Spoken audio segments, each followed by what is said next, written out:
Good evening and welcome. This is a public hearing of the Zoning Board of Appeals of the City of Evanston. The zoning ordinance directs this body to hear applications for major variations, special uses, and appeals from decisions of the zoning administrator. Depending on the type of matter, this board will either make a final determination or send its recommendation to the City Council. Present tonight are board members Andrew Gallimore, Beth McLennan, Violetta Cullen, and my name is Matt Rogers. I'm the current chair, and therefore we do have a quorum. Also present from the City Zoning Department is Melissa Klotz and City Attorney Mario Tretto. This is a formal meeting, and there are rules that govern our proceedings. Most important, only one person speaks at a time to accurately record. Anyone who wishes to address the board regarding any matter on the agenda will have the opportunity to do so at the appropriate time. Our normal procedure is to hear from the staff on documents on file.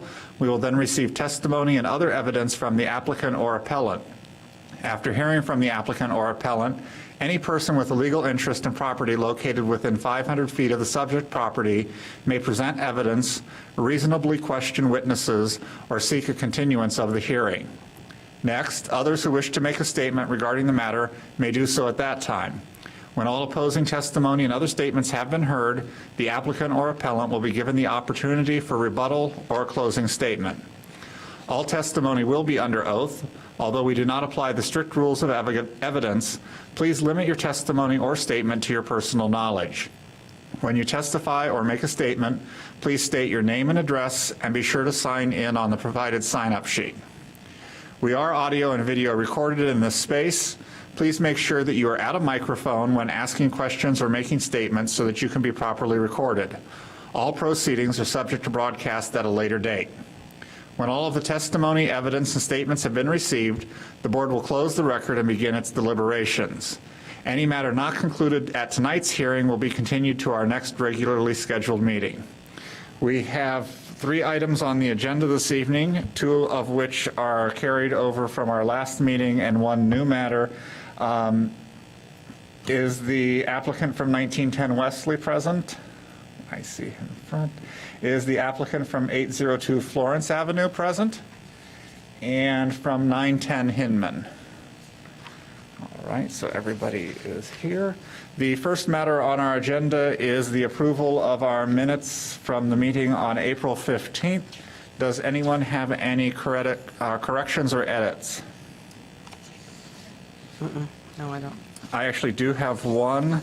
On page 3, in the last paragraph, just before 635 Chicago Avenue, it was noted that we had asked for a legal determination as to whether someone who is not a property owner within 500 feet, I believe the actual request was an alderman, which makes it slightly different than just someone.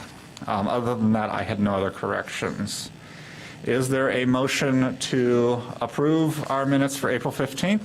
I make a motion to approve the minutes for April 15th. Second? I second the motion. Moved and seconded. Any further discussion? Hearing none. All those in favor, please say aye. Aye. Opposed? Therefore, our meeting minutes for April 15th are approved. We will go ahead and start with the first case, which was 1910 Wesley Avenue. This case was continued from our last meeting. I've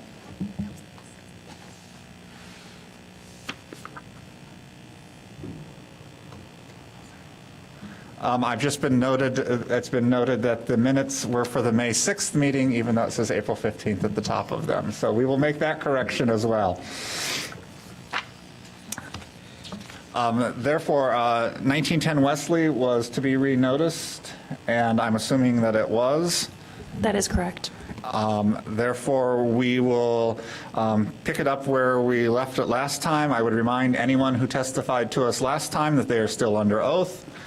As well, I noticed that we had several new persons who are wishing to speak this evening. At this time, anybody who thinks they may speak to us in regard to 1910 Wesley Avenue who has not been sworn in previously, please raise your right hand. Do you swear or affirm to tell the truth throughout the course of these proceedings? Thank you. At this time, I would ask Mr. Joyce if he would like to come up and just kind of refresh our memories on what the case is. And then we will have an opportunity to hear citizen comment from some of the neighbors.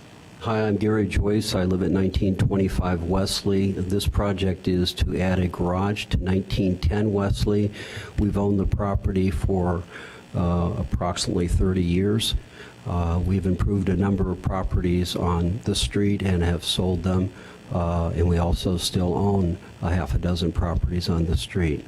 We have a long history of beautification and improvement in our community. We are landlords in the community, and I wanted to tell you specifically about this particular plan.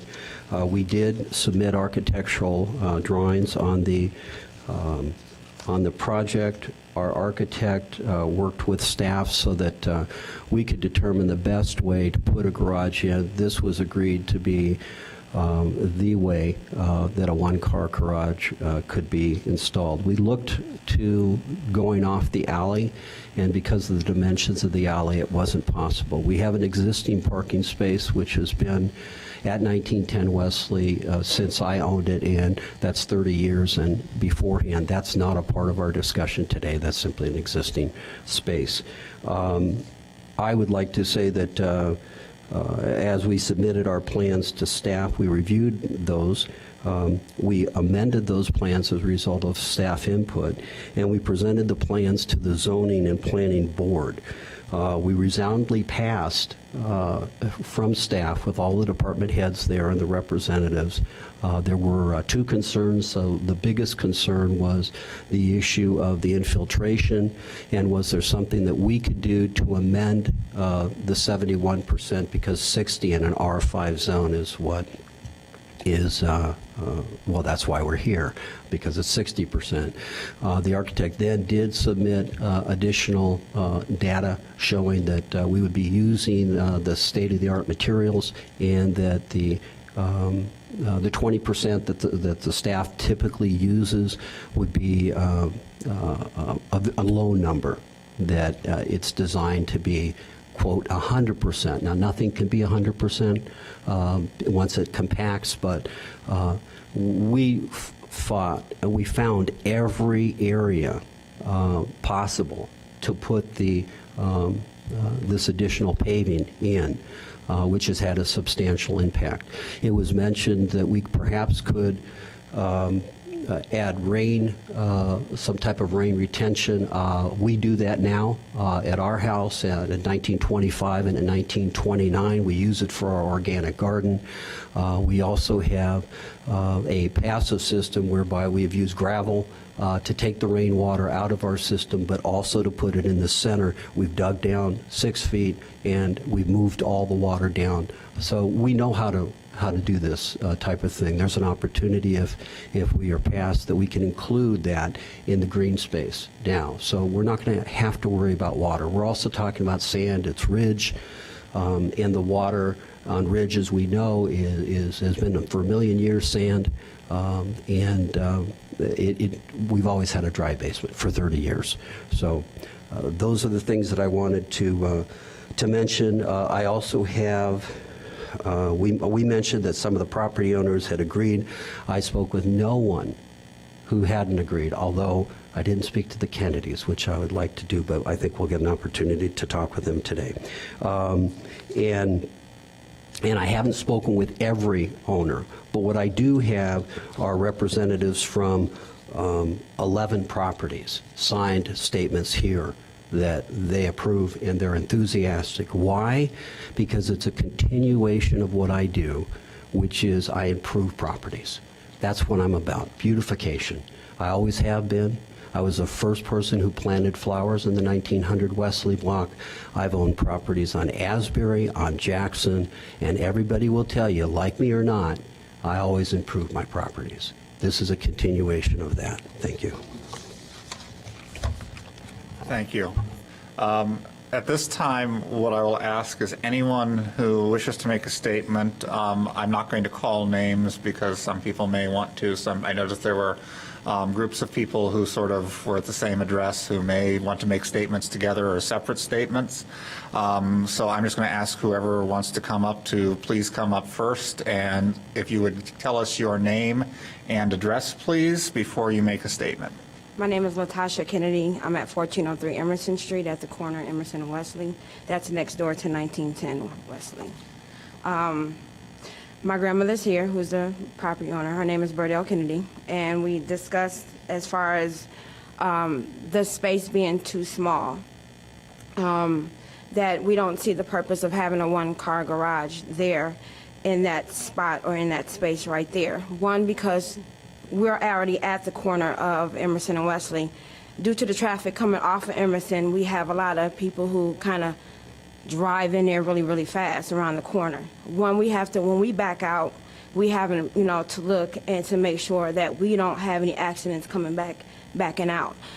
Two, also, we just had a problem with people parking inside the driveway where we're not able to back out comfortable like we normally are. We just pay for the sign to be put up within so many feet of the driveway because it's hard for us to back out because of all the parking on the street in itself. Two, we don't understand why when he's off the alley. So it doesn't make sense for one driveway, a couple feet, another driveway, the house, then an alley. It's too much right there as far as people backing out, in and out, and then people coming back and forth between other streets, which is coming from Jackson and the side street, which is, I think, Foster. So to me, that's just a lot of traffic. Accidents, that it's just going to alleviate a lot of stress and pain, and just as far as parking as it is. Parking is already bad in the area because we have a lot of people who are students and they already have cars. So when you have one person or so many people that living in a house and they all have cars and vehicles, it's hard to park on the street as well. So that's another thing. I don't know if anybody else from my house want to speak at all, but.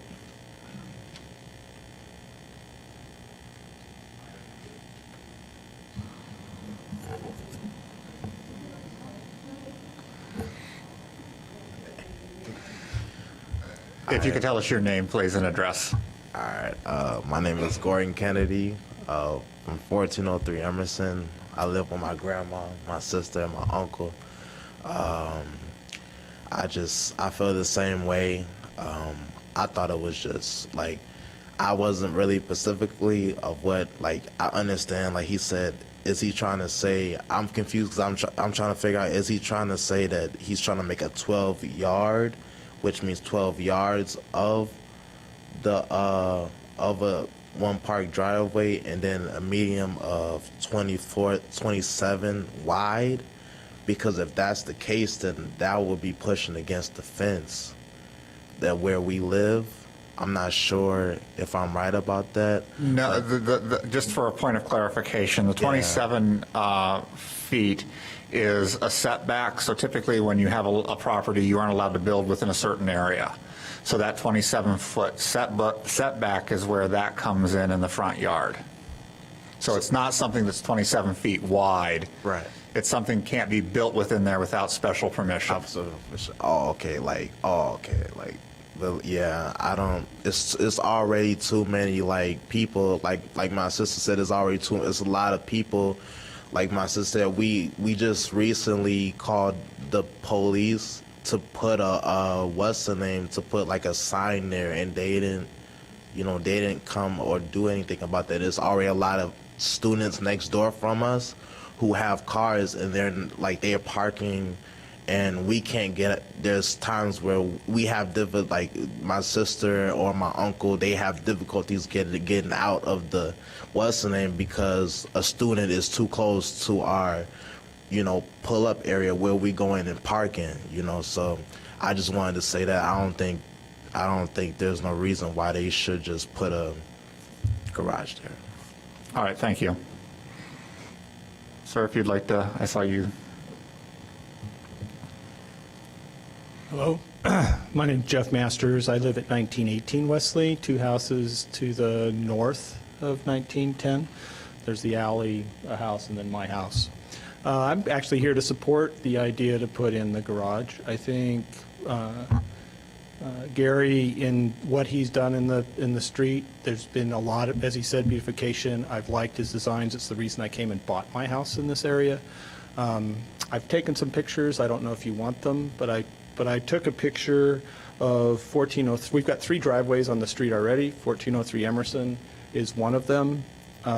We then have across the street at 1323 Emerson, and then down the street at 1933 Emerson. And then I also have a picture of that alleyway. Just if you're interested in seeing those, I can give them to you. If I take them, though, I have to keep them. I will mark these as Exhibit A, B, C, and D. And just a couple quick questions. Were these pictures taken by you? They were. When were they taken? Last week with my iPhone. Okay. And is the condition of the property as it is represented in these photos? Yes. All right, thank you. Please continue. So I think that we have our street, and I think there is some parking issues on the street. I don't think it's from the neighbors or the people that live on the street. We have, in the daytime, people come and park on that street and walk into other parts of Emerson or in Evanston for their jobs. In terms of his place, if he's got a garage taking one spot, that's pretty much the spot that the driveway is taking. So to me, it's a wash, and he can keep his back parking lot space, which makes sense. And I think it adds value to our block. Just as one looks at the property, and if people come in, they want to have a garage to store equipment in, to put their cars in, to do other pieces. To me, I think it's a good thing.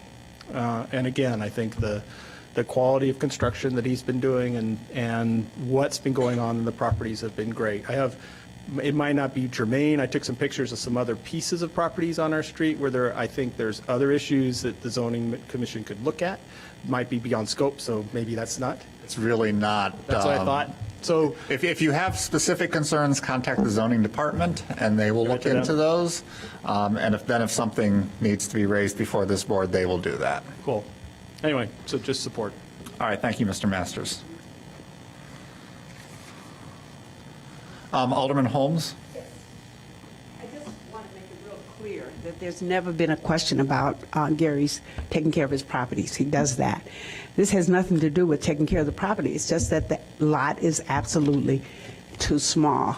And I find it very interesting that he talked to everybody on the block, or as many people as he said, except the Kennedys who live right next door. So that is very interesting. And I mean, it's right. It's just right up on, it's just right up on their property. And as I said before, when we had this reschedule, I had received calls, and afterwards, Melissa did tell me that someone had called. They didn't leave their name, but they had called. So it wasn't that people were not interested. It's sometimes a process when you're not doing this all the time. It's a different process for different folk, different cultures, so I think we have to take that into consideration. However, people know when something is just too close to their property, and this is absolutely too small. I think you know that. It's wonderful that he wants to use these materials. I think that's great. I think it's fine that he does great. He has a lot of property, a lot of rental property. So, and most of the property over there, so much of it is rental that, used to be single family homes that were there. But those have been bought up by developers, and of which Gary is one. And, so we understand that. But at the same time, this is a single family home of a senior citizen. And we had to just make sure that those voices are heard. When you say it's a single-family home of a senior citizen, are we talking about? I'm talking about 1403. 1403. Okay, and just for a point of clarification, because I want to make sure my map is correct, and one of the Kennedys may be able to help me with this. So there appears to be a large lot area behind your house. Is that correct? Your driveway goes into, and I don't know how recent these photos are, I'm just trying to get a point of clarification, but is this area here where I see these 6 cars, is this part of your property? Yes. Okay. And does that still exist in that condition? No, it's not. Those cars are not even there where they're located at. That's a very old picture. That white Maxima was there over 20. Not the specific cars, the condition of the property. So is there still a There's still a big lot. Yes. large parking area back there? Okay.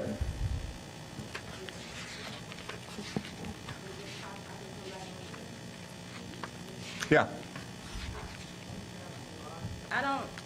We don't have a problem with nothing that Gary does as far as making that block of Wesley beautiful whatsoever. That's not even the point. The point is just saying that, I mean, even he was saying that a lot of the cars are from the businesses. There's only one business, and that's a yoga place that people park, and that's during the morning time.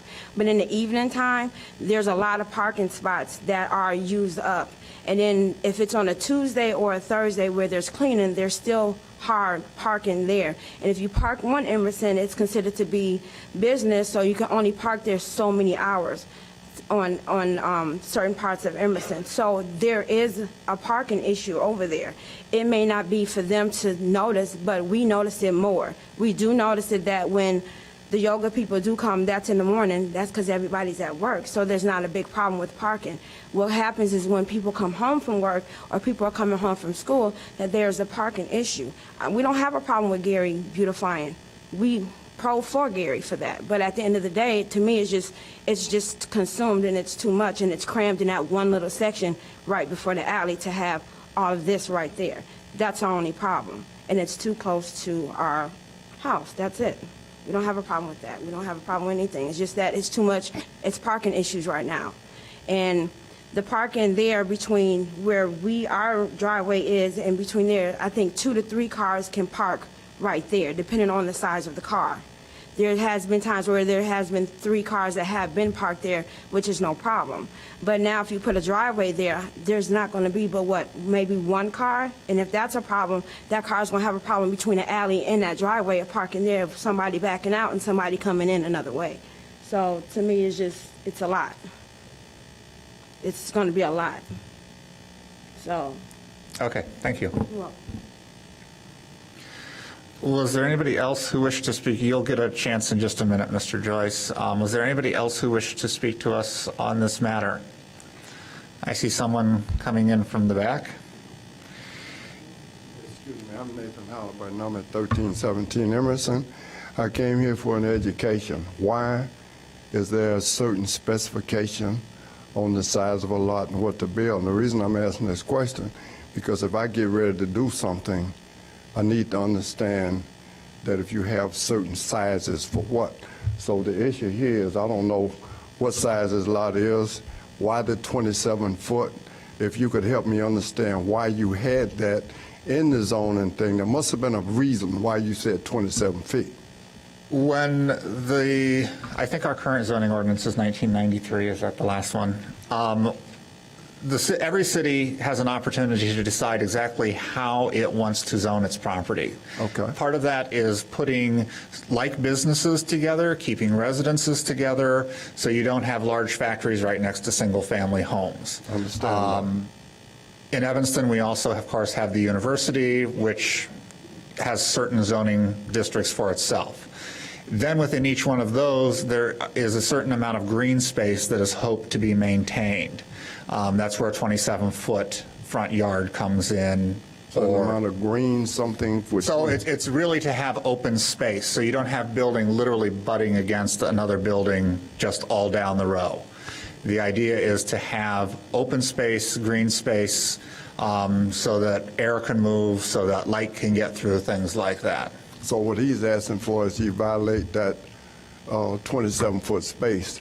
And obviously, if you do it for him, if I come up with the same thing, that means you got to do it for me. That's not necessarily true. Oh, okay. Because each property is looked at individually. And so looking at this property, which is an extremely small property, it sits on an alley, there's a number of other issues that already occur, would not be looked at by this board in the same way that a home sitting on what is a traditional lot that maybe is 35 or 50 feet wide and 150 feet deep is not going to have the same treatment as this particular property. So what we do is we look through we have 7 standards that we have to find are met, and we'll walk through those this evening, and those are everything from, is this the minimum amount needed, to is this being done exclusively for income, to is this something that we as a board are even allowed to grant, because we can only grant what we are told we can grant. Okay, so in other words, the zoning is up to date. Yes. Okay. And the reason why I asked that question is because I got involved in the city being in the era zoning, particularly my business. They put them all over there on Maple next to the railroad track. Lo and behold, we find out that we were not zoned anyway, and we were not supposed to have any specialized zoning because I had to get a zoning variation. Come to find out, I never was supposed to have one in the first place. So I'm just curious about how accurate this zoning, this 27-foot is. Well, part anyway. and part of the problem is the city of Evanston obviously was built before 1993. Yes. So there's a number of properties that are called legal nonconforming. They do not fit within the zoning. If we were to do something today, this particular lot would never be created. Okay. Because of the fact that we would look at it and say, this lot is too small to build a house and have any sort of a green space and have any room for improvement beyond that, because it literally covers most of the lot. Right. And you did have a change recently where you made it you could build a house on a smaller lot than used to be. It's been a few years back, correct?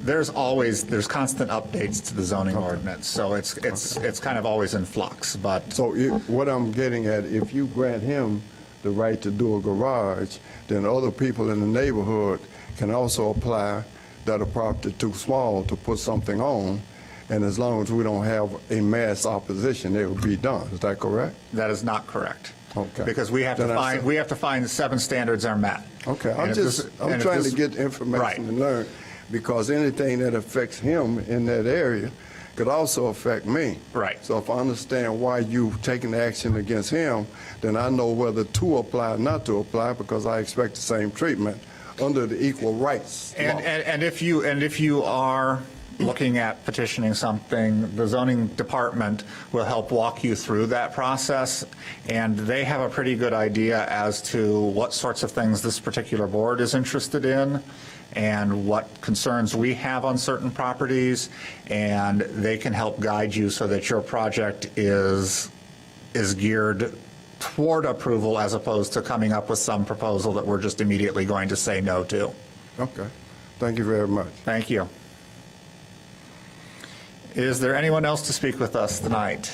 If not, I will let Mr. Joyce make his summation. I will also note for the record that Clara Weinberg has joined us this evening. So, Mr. Joyce, if you'd like to come up, please, and make a closing statement, rebuttal, whatever you'd like to say. 2 things are the most important to me. I've known the Kennedys since 1980s.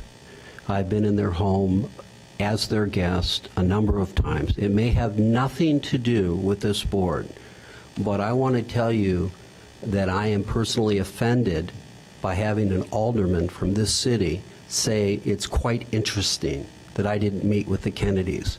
Kennedys are my friends. The Kennedys were thinking about moving from our neighborhood, and I asked them not to. I said, please don't do that. Would you buy my house? I don't want to buy your house. I want your kids to finish at ETHS, and I'd like everybody to stay, as many people as possible. So that's point number 1. And of course, they have a right to feel any way they want about the lots, and I understand that. Point number 2 is the vast majority of my tenants have off-street parking. As you look down at what I own, there's either a 2-car garage there, which my tenants use, or the 8-flat, they have 8 spaces. There are some exceptions, but our parking's quite good. I've never gone more than 4 houses in 35 years to park my car. And if someone's parking illegally, well, then they deserve a ticket. And we have means to resolve that. But those are my 2 issues. And thanks for your time. I appreciate it. Mr. Joyce, before I let you go, you had mentioned that you had talked to neighbors, or did you have any letters from neighbors? Letters. Would you like to submit those to this Sure. board?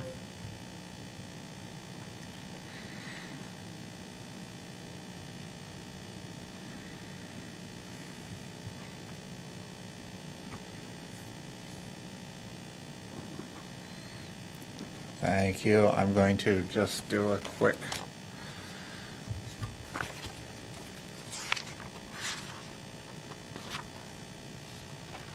And there would have been more, except I run around a lot and do other things. And when I saw my neighbors over the last couple of weeks, I just talked about life, not this particular thing. So.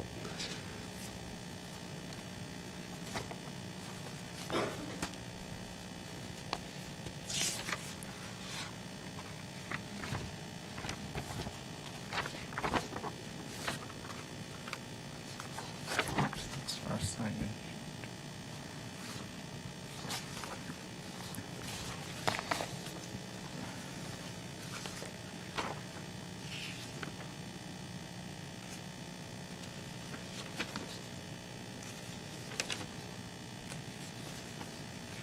So I'm going to ask you to help clarify for me. 2859 Central, is that one of your buildings? Well, it's not one of my buildings. It's our building business address. Okay. So those are the ones that we received that we're responsible for. So we gave you those, and we also have others that were both solicited and unsolicited. Okay. So I'm seeing one from Mr. Masters here, 1918, one from 1922 Wesley, and the last name is Stewart. And it appears Michael Lee also has returned 3. 3. So I'm going to just collect this whole package, staple it together if I had a stapler, paperclip it together, and I'm going to mark this applicant Exhibit E.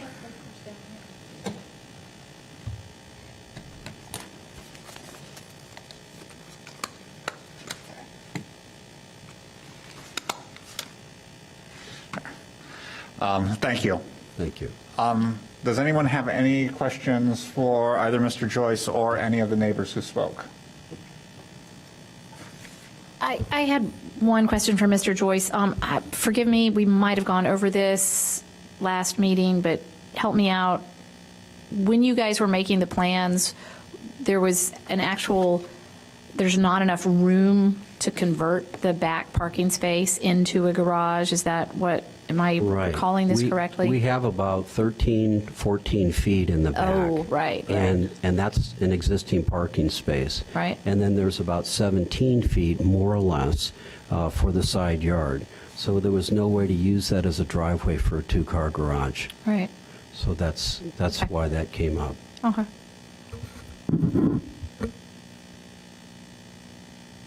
Any other questions? If not, Mr. Joyce, thank you. Thank can you. sit down. At this time, we will close the record. We will begin our deliberations on 1910 Wesley. General thoughts from the board?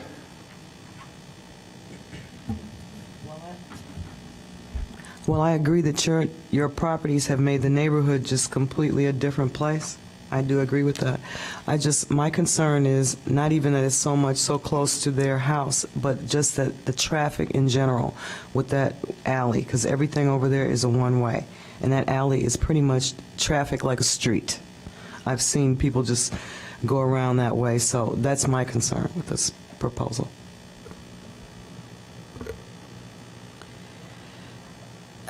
I guess my feeling is the alley is kind of neither here nor there, because that parking spot in the back isn't going anywhere. So the alley traffic kind of doesn't really enter into my thinking about it. I think that this is a really small lot, and I think it's kind of a shame to just turn it all into garage and house. On the other hand, if the garage goes in, that might take some of the stress off of the alley, because I imagine people would park in a garage before they would park in a an uncovered parking spot. I'm not too concerned about being real close to the Emerson Properties parking, just because there's still a great distance from the property line to their actual house. I'm actually kind of concerned about that tree getting taken out, because that corner is going to be tough to put a big tree in, and there's going to be concerns about visibility. So I guess I'm kind of all over the place. I'm not really decided on how I feel about this. I mean, I think for the most part, I'm for it. I think, we need to maintain the housing stock. I think people today want somewhere to park. At least a one-car garage is the minimal that I think you need. I don't see it really putting a hardship on the neighboring property.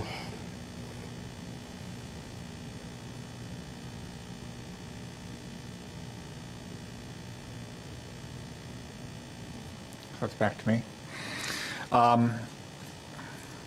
I mean, this is a difficult one in the fact that it is a small lot. There really is nothing that can be done on this property by any means if you were to do something by right. I've heard there's concern about parking in the neighborhood. To me, that says maybe somebody needs to park off-street. And so removing a car from the street might be a prudent thing to do. Of course, it's kind of a moot thing because it's a curb cut, so it's not really. But it makes the housing stock in that particular house more appealing to know that you have off-street parking in a garage, if indeed this is a difficult parking neighborhood.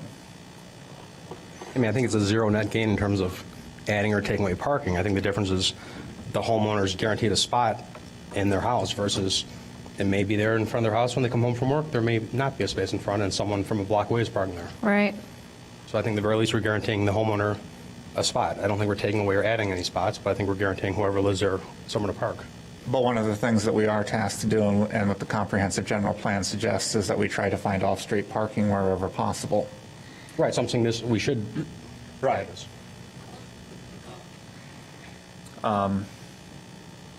Any other questions or comments before we go through the standards? I have a feeling we may have a little bit of disagreement on standards as we move through them. So I'm just going to go through them. Please feel free when I finish to tell me that you don't agree with me or do agree with me. Procedural questions. Since I walked in late, I think I'm abstaining. Okay. So in order to find that any variation be granted, we have a set of 7 standards which are outlined in the zoning ordinance that we must find are met in order for us to approve any particular request of this board. So we will go through those at this time. Number 1, the requested variation will not have a substantial adverse impact on the use and enjoyment of property or property values of adjoining properties. We have heard quite a bit of testimony kind of back and forth on this. I have a feeling, my own personal feeling is that there will be an impact, obviously. I do not necessarily think it is going to be a substantially adverse impact on the property. So my feeling is that this standard has been met. I'd agree. I disagree. I think it will have an adverse impact on the way that they come in and out of their driveway to have another driveway so close. I agree. The standard has been met on that.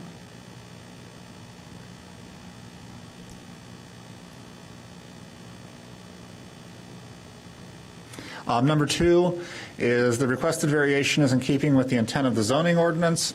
As I mentioned just a little bit ago, one of the things that we are tasked with is maintaining housing stock within the city, as well as providing off-street parking wherever possible in order to alleviate congestion on city streets.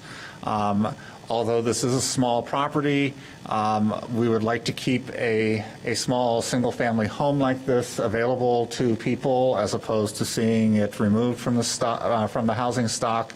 Not that a lot could be created on this property, but I've seen some pretty ingenious people do some pretty crappy stuff on small lots. Am I allowed to say crappy? So I believe that standard number 2 has been met. Agreed. I don't agree that it's been met. It's just such a small property, and that will just cover most of the lot.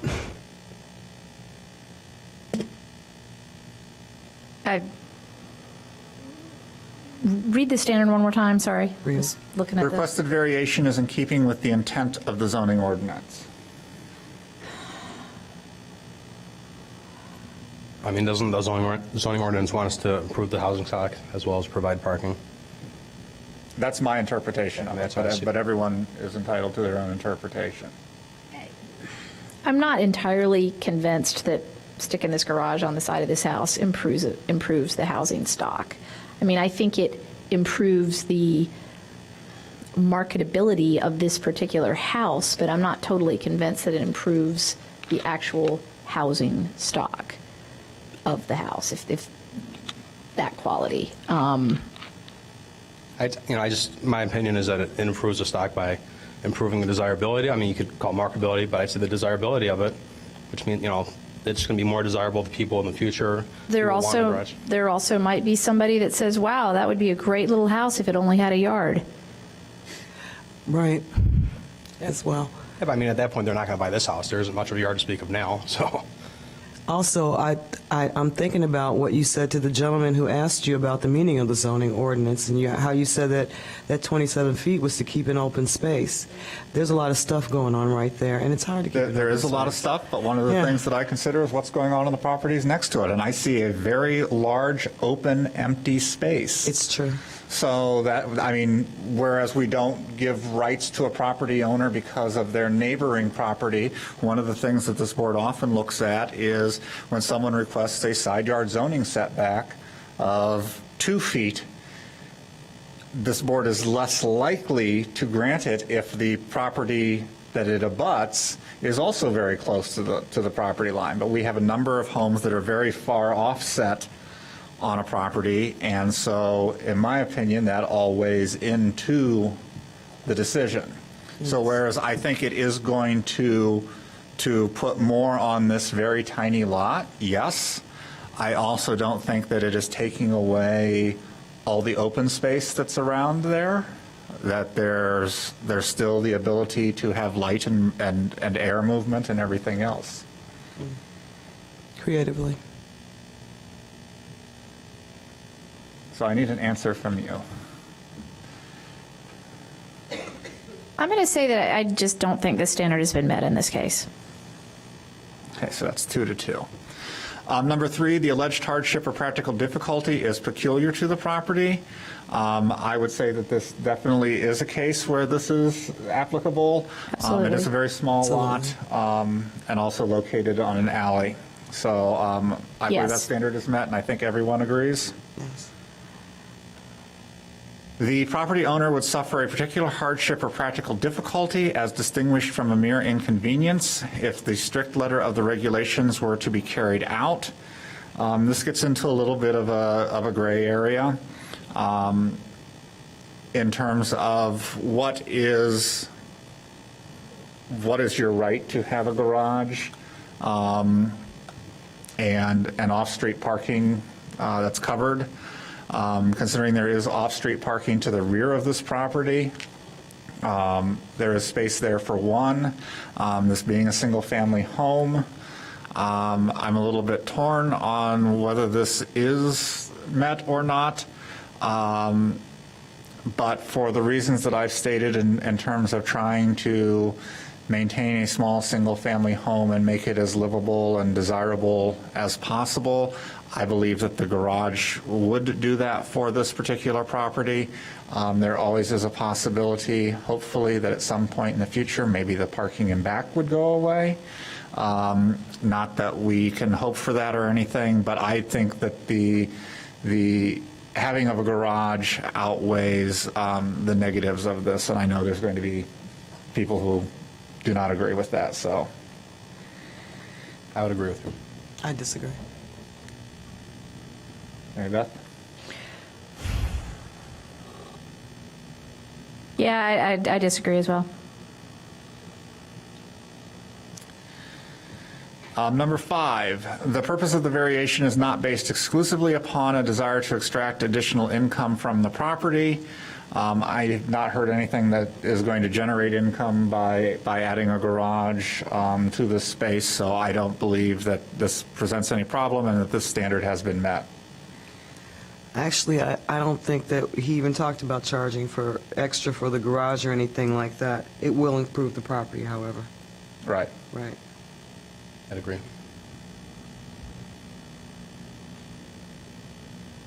Fine, Matt. I'm marking us 4-0 on that one. The alleged difficulty or hardship has not been created by any person having an interest in the property. This is a small lot that has probably been so for a number of years, long before Mr. Joyce bought the property. So I believe that this standard has been met. Agreed. Agreed. Agreed.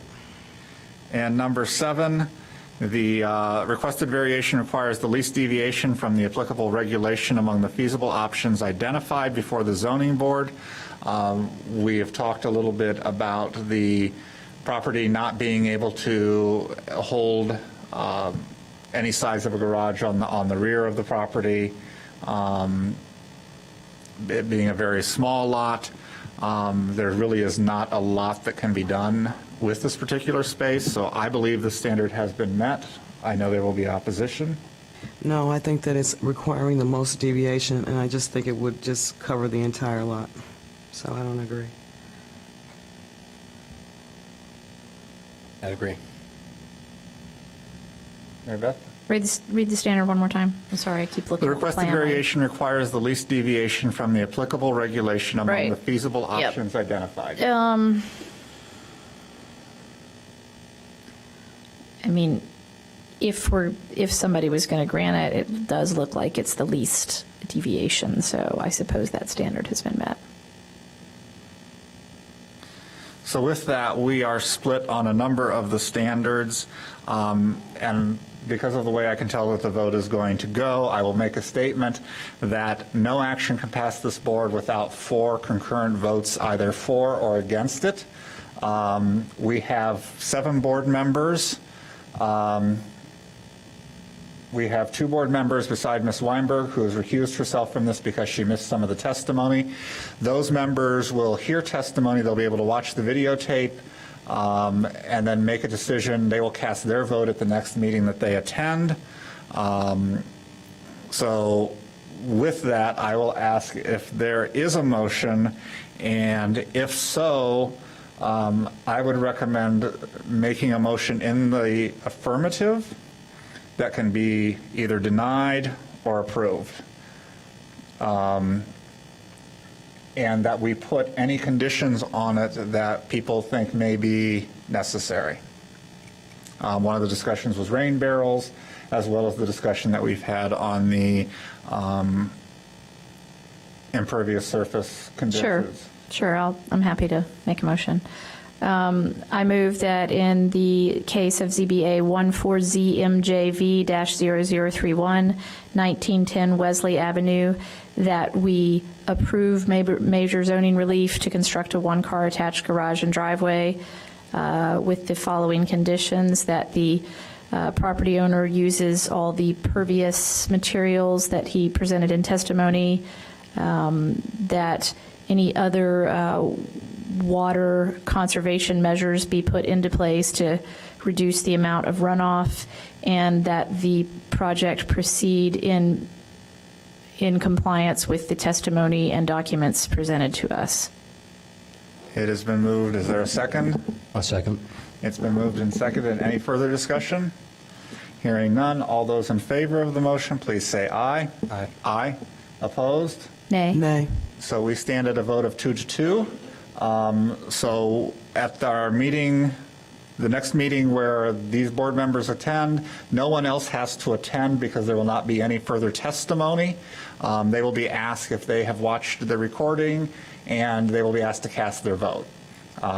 So that's where we stand at this point. So the project is kind of in limbo until that happens. And just to clarify, Ms. Weinberg will be able to vote on it once she's made Right, herself. once she, Okay. because she missed a lot She's of the not testimony. permanently recusing. Right. Right. Right. She missed the testimony from the Previous. Kennedys. Right.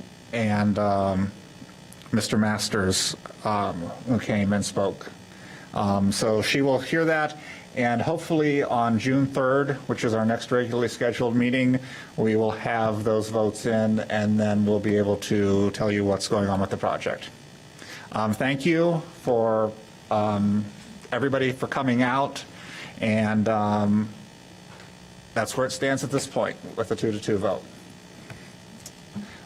With that, we will move on to our second case of this evening, which is 802 Florence Avenue, and I will ask that it please be read into the record.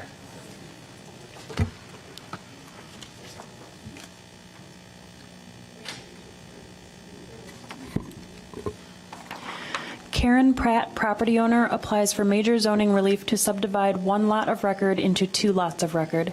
The applicant requests to subdivide a lot with 3 legal nonconforming dwelling units into 2 lots of record. The subdivision requires the following zoning relief for Lot 1, 802 Florence Avenue, and Lot 2, 1600 Washington Street.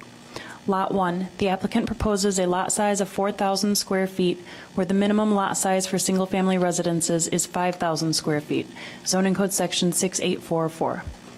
Lot 2, the applicant proposes a lot size of 4,900 square feet, where the minimum lot size for two-family residences is 7,000 square feet.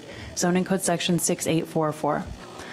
Lot 1, the applicant proposes a 19.3-foot rear yard setback for the existing single-family residence where 30 feet is required.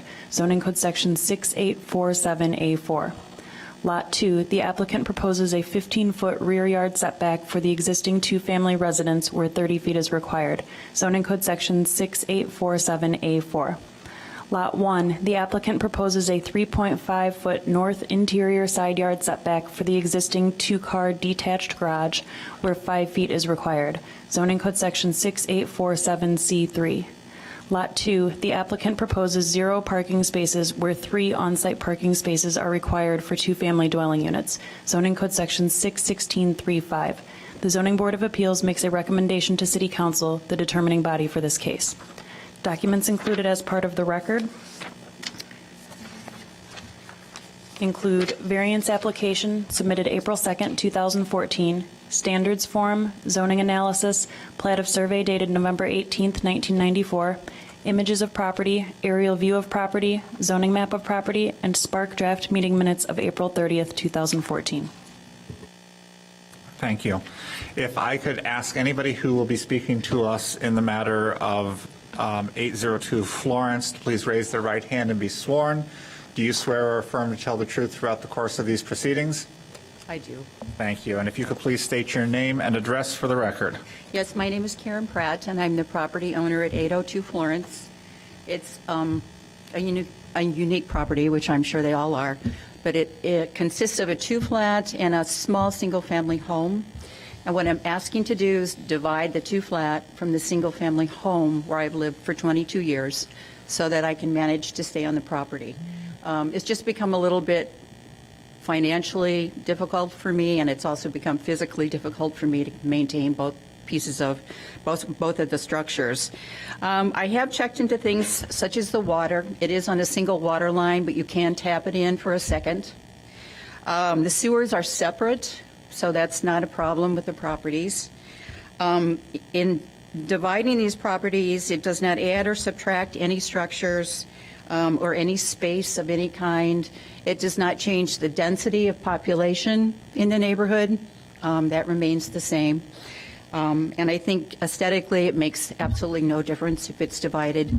The two-flat has a large front yard, a large side yard, a small backyard. My single-family dwelling it's pretty much right on the sidewalk near the parkway, but there's a small side yard and a small backyard, which is fine for me. So it sounds like there's a whole lot of stuff here that needs to be looked at. But that's what I would like to do. I would like to be able to try to sell the two-flat. All right.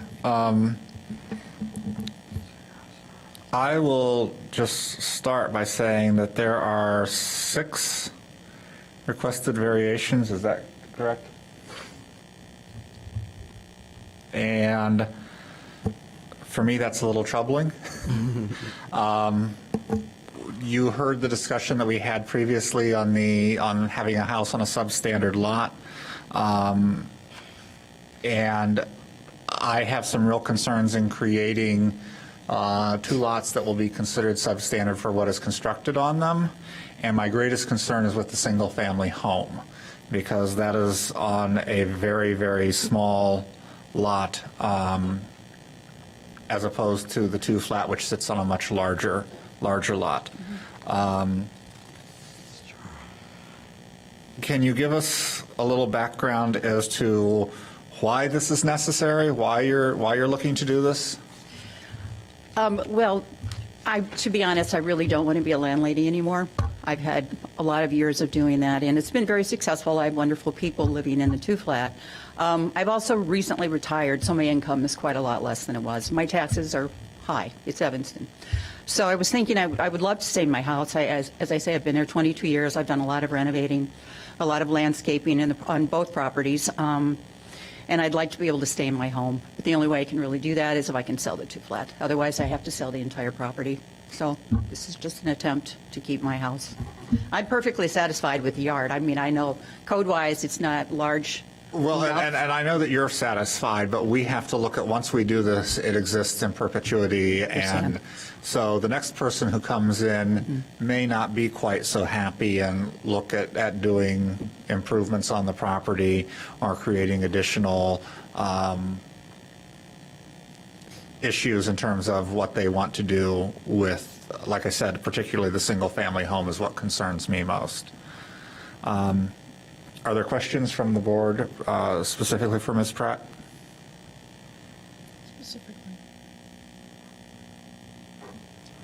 I have a question for staff, and you may or may not know the answer to this.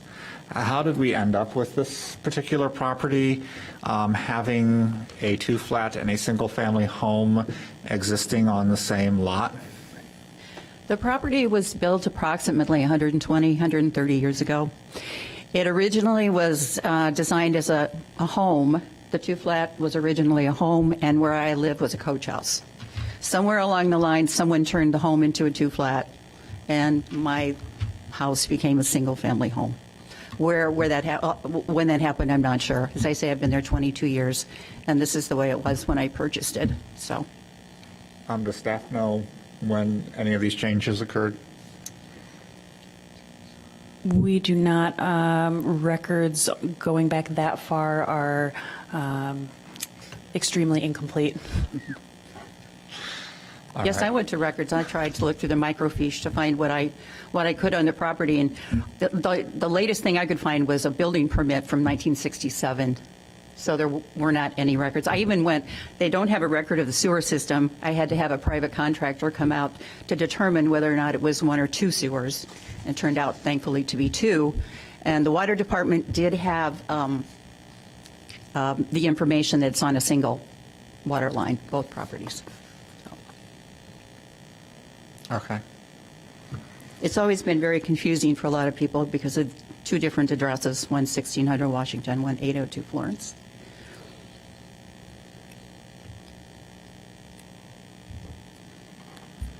Any further questions? I went to look at this property, and it seems like in this community there are a lot of non-conforming. Like, this is not the only one. There's one right behind it with parking. that should be on the front that's in the alley. All of them kind of look like that. I don't know what they've been doing in this neighborhood to make up for the fact that all of them look like they're non-conforming. Well, most of them have been situations that probably predated the zoning ordinance. For a long time. And right. I do have a friend who was not able to come with me tonight who has a property in an alley off of Main Street. There's a big house on Main Street, and right behind it is her small home. And they've somehow worked that out as a condominium. I'm not quite sure how that's worked out. But she does live in a small house at the end of the bigger property in the front. But they each have their own tax PIN numbers. They each have their own water lines. They each have their own sewers. But it wasn't originally designed that way. So.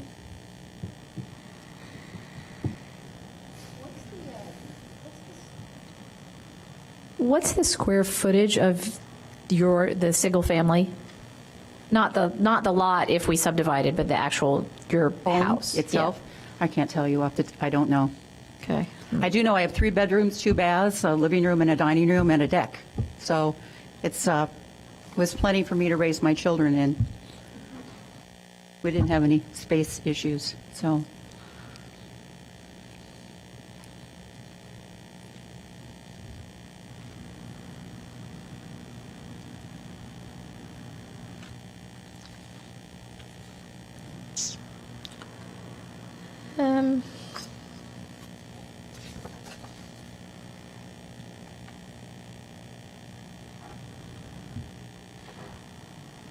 Any other questions? I will note for the record that in this particular case, we are a recommending body to the city council. So our decision is not a final decision, but just goes on to city council as a recommendation. So with that, is there anybody else who wishes to speak to us on this particular property? I see a hand go up. If you'd like to come up, please. And were you sworn when I swore everybody in? I did not, but I will. Okay. Do you swear or affirm to tell the truth throughout the course of these proceedings? Indeed, yes. Thank you. And if you would state your name and address for the record? My name is Joyce Brockwell. I live at 1606 and a half Washington Street. My condo backs up to Karen's property. And what I wanted to say was what she's planning to do will change zero of the aesthetics or usability of that property. The house she lives in is a puzzle box. It's a little house, and it's got lots of usable space inside, but it's small. And I just wanted to make it clear that even though you've got this long list of variants, their bark is worse than their bite. It's not going to change anything. So. Any questions? I think I tend to agree with that. I mean, there are 6 variances, but it's not going to physically change anything. It does change the zoning intent, though. It won't change the spaces. It won't change the usability. It won't require putting up or taking down fences. It's just. Actually, looking over this list, I do have one more question for Ms. Cullen. Right now, 1600 Washington Street doesn't have any parking anyway? Is that currently? No, it's always been on-street parking. There is a 2-car garage that that's yours. My house. And you're proposing that stay on that side of lot 1. The long side of the 2-flat is on Florence, and on-street parking at that intersection has never been a problem. On Washington itself, there are times when the winter weather is bad and everybody wants to be on the street, but I have never seen a problem with the parking on Florence. And as I say, the long side of the 2-flat is on Florence. Right.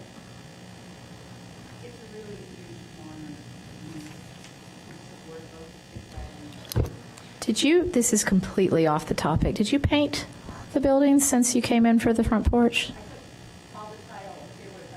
If I could ask you to step up Oh, from the yeah, microphone, sorry. just so we can make sure that. I removed all the outside, the tiles the gray tiles and put on siding. Okay. They both have new roofs. I thought it looked a lot different. Yeah. Okay. It looks nice. Any other questions? So the current house and coach house is conforming? Well, it's legal non-conforming Because of the coach house? because of the fact that it, if this were to try to be constructed today, obviously it meets Right. a number of problems, but because of the way that it was built and the fact that it is grandfathered in, it's as conforming as it can be. So I think where you're going with that is we're going from, if it went through, we're going from non-conforming to non-conforming. It's not like we're going from conforming to non-conforming.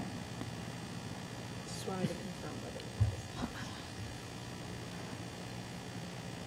Something to think about. or more non-conforming. Any Or non-conforming. additional questions for Ms. Pratt? Hearing none, is there anything that you would like to say in summation? I don't think anything else, nothing else. As I say, I've been there 22 years, and the property has been improved as much as possible, as much as I can do.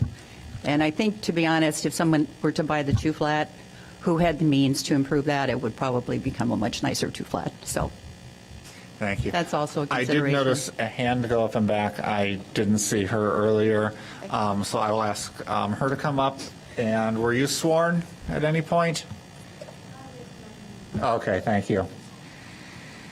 My name is Janice Wojciechowski, and I live at 1608 Washington. Could you spell your last name, please?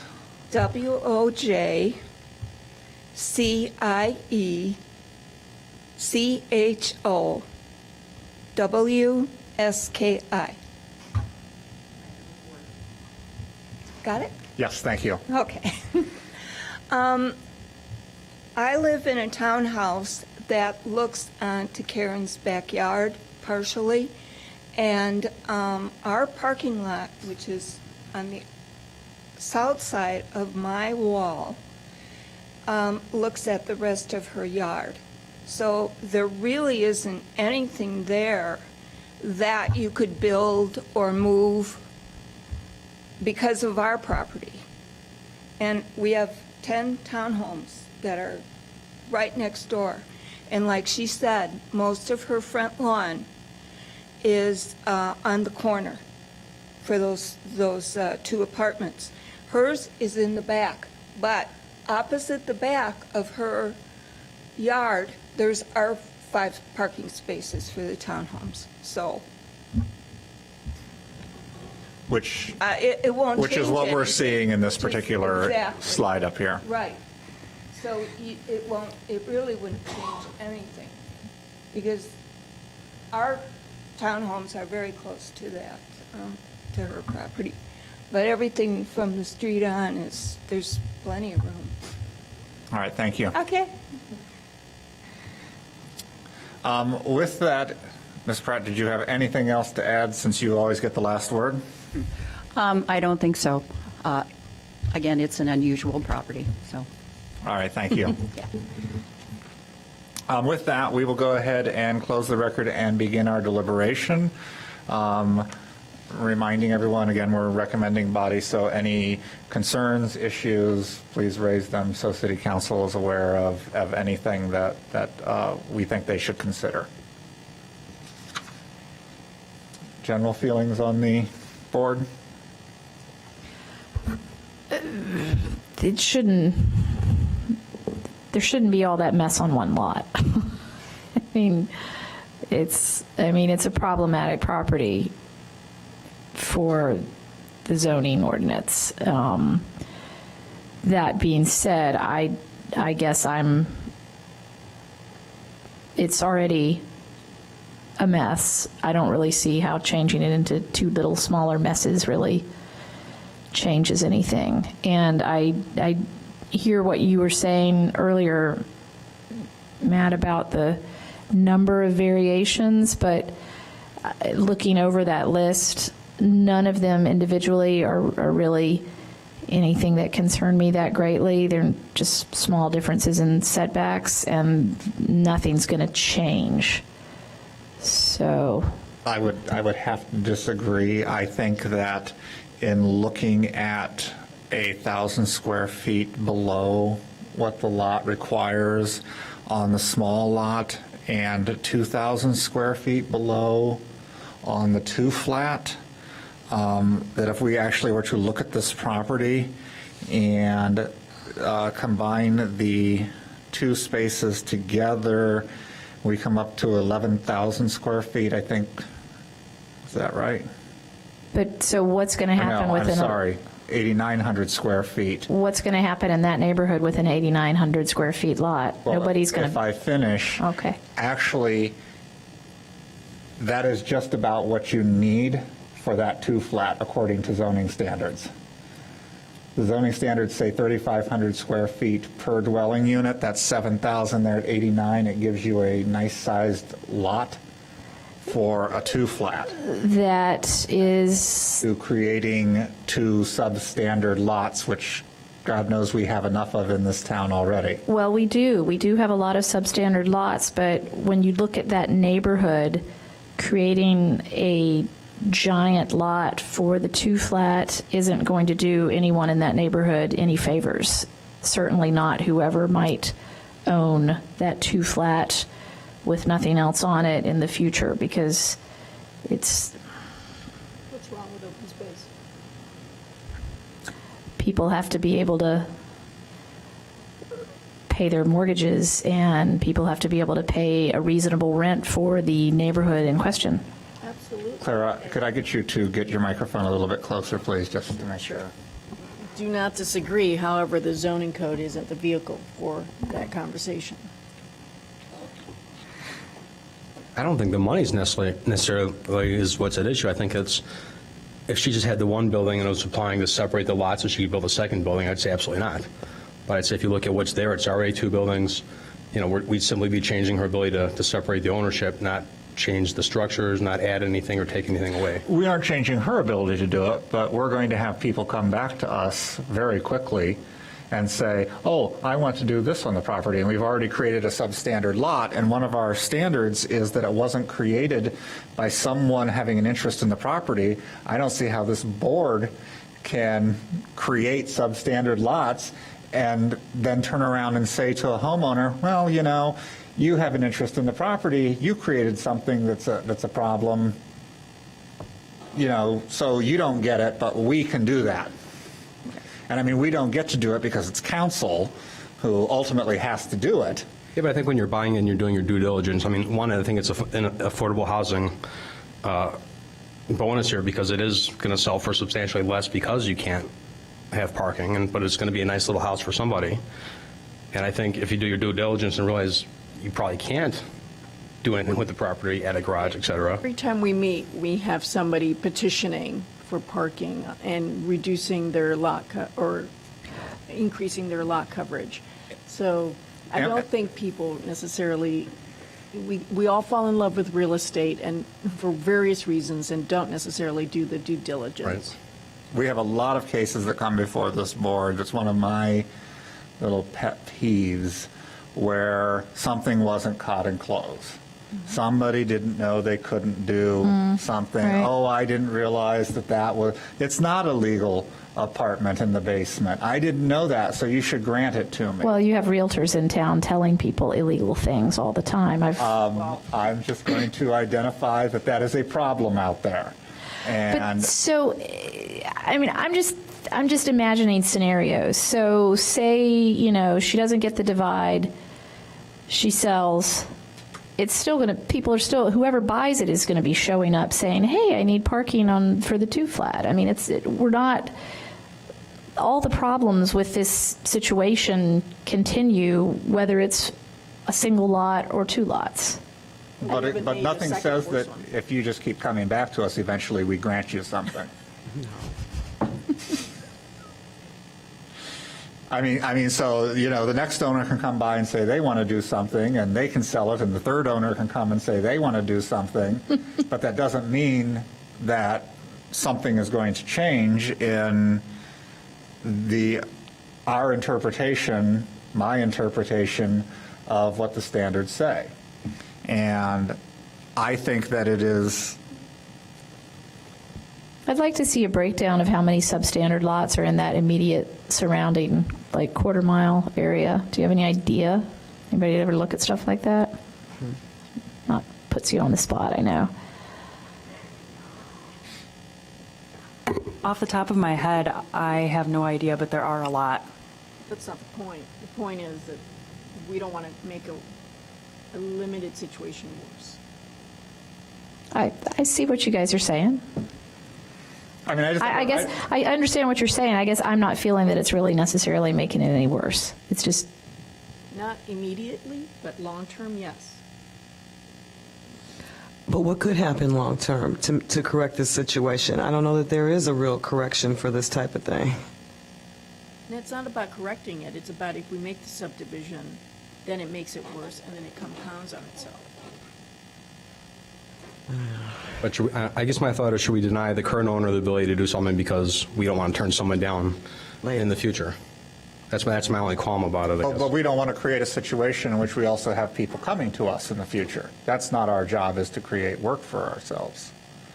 So if we're creating substandard lots or asking council to create substandard lots, then any person who comes to us with a substandard lot, you have to question, well, why is that? We always question, well, why is that lot substandard? Well, what happened to it? Why was it divided that way? And it puts us in a situation of the next time this comes, we can say, oh, yeah, we know why it was created that way. We did it. We're asking that now. How did it get like this? Right.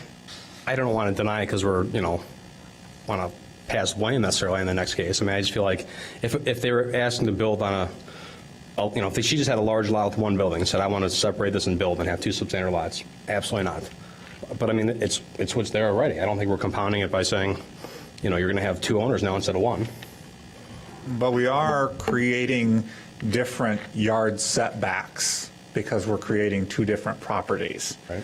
So when you look at that and start dividing that up, once you divide it in half, all of a sudden you have side yards and rear yards and front yards and everything else occurring that do not exist right now.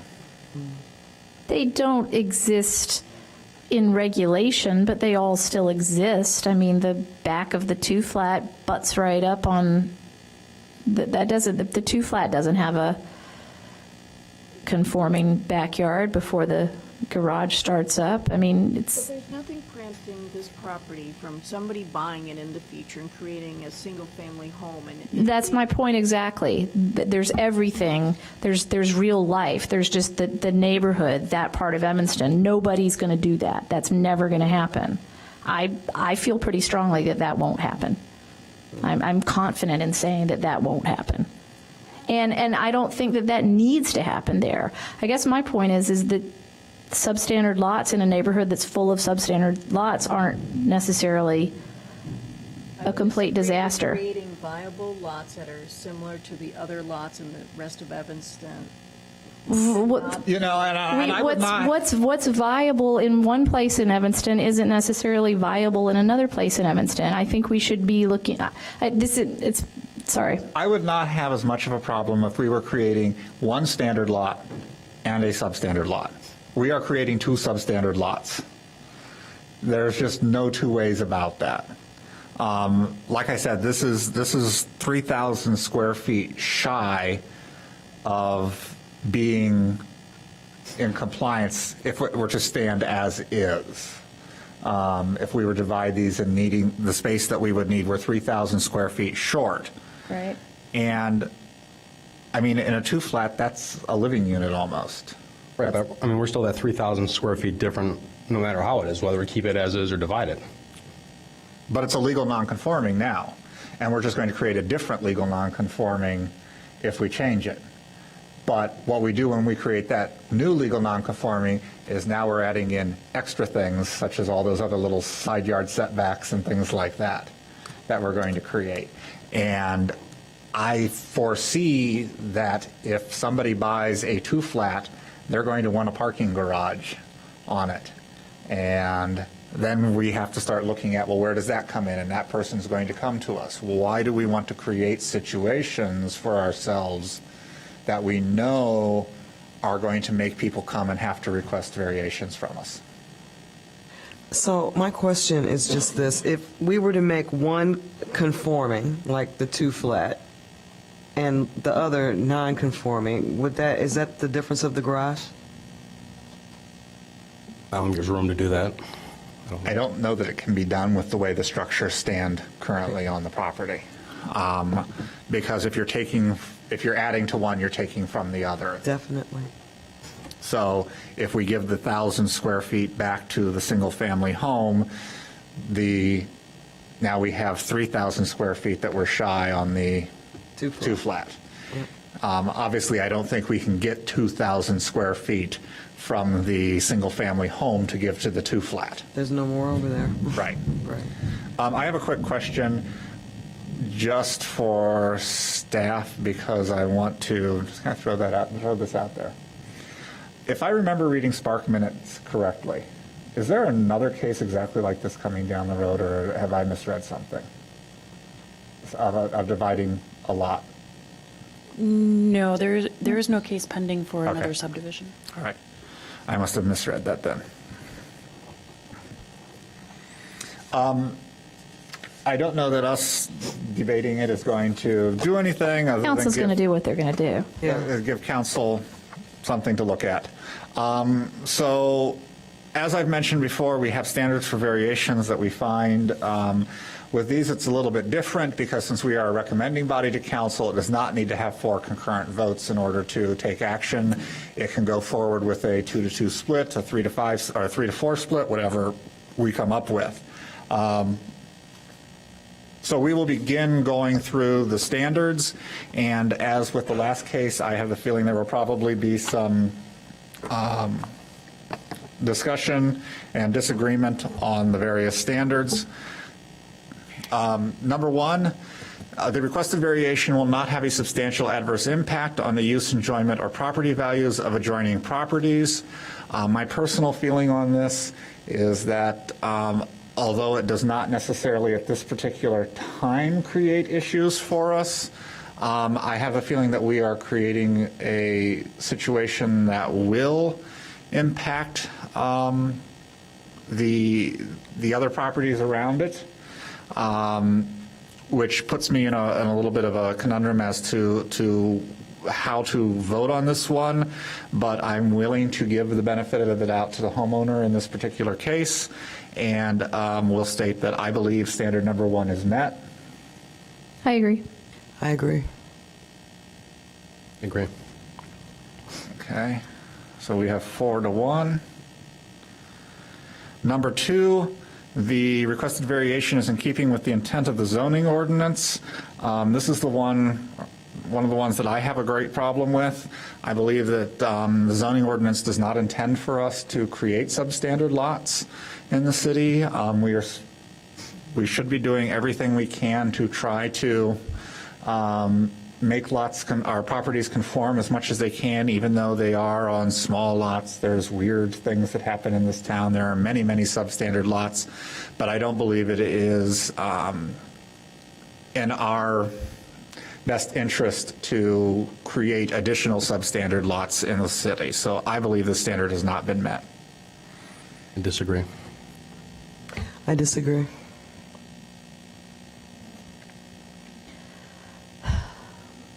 I don't care for the zoning ordinance, but I agree that that's been met.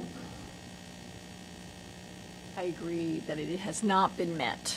So we have 2 people who believe it has not been met, and 3 believing that it has been met. The alleged hardship or practical difficulty is peculiar to the property. I think we all can acknowledge that having 2 structures standing on a property with different addresses is not something we run across on a regular occasion, and the fact that these are one conjoined property with these 2 different living arrangements that appear to have been created at some point in the past when a large single-family home was created to a two-flat and the coach house became a single-family home. So I believe that this standard has been met. I agree.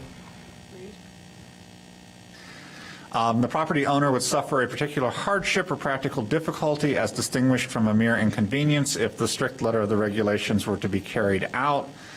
This one is somewhat of a difficult one. We have heard testimony that the particular applicant has some financial situations that have come up basically because she has decided she does not want to be a landlord anymore. She has a single-family home and she has recently retired, which creates a hardship for her. Again, in this one, I'm willing to grant the benefit of the doubt to the property owner that a particular hardship would be experienced if this type of zoning relief were not granted. So I believe the standard has been met. Agreed. Agreed. Number 5, the purpose of the variation is not based exclusively upon a desire to extract additional income from the property. This is probably where I have the second greatest concern. Obviously, by dividing the property, we are creating a second property that will be sold. It is the larger of the two properties, not that that necessarily weighs into things because it's also a two-flat as opposed to a single-family home. When we find that income does come into play, we are allowed to look at additional sections of the zoning code which say that if there's a public benefit to the property, even though there is income being extracted from the property, that we can find that this standard has been met because it is in the public benefit to allow that income to be extracted. However, I do not believe that the standard has been met, and I do not see any great public benefit to the properties being separated. I would just say that, in my opinion, the public benefit would be that, instead of making this property basically, for all intents and purposes, a 3-unit property, which is more desirable to an investor, I think dividing it would allow it to have 2 viable homes, one being a starter home. I don't know if it's necessarily going to divide itself for any more than the total it would sell for at this point. I think the public benefit is almost moot. The community agrees with the plan, and they say nothing is going to change, so I think it's almost like evens itself out. I'm reading over Standard E, public benefits. I do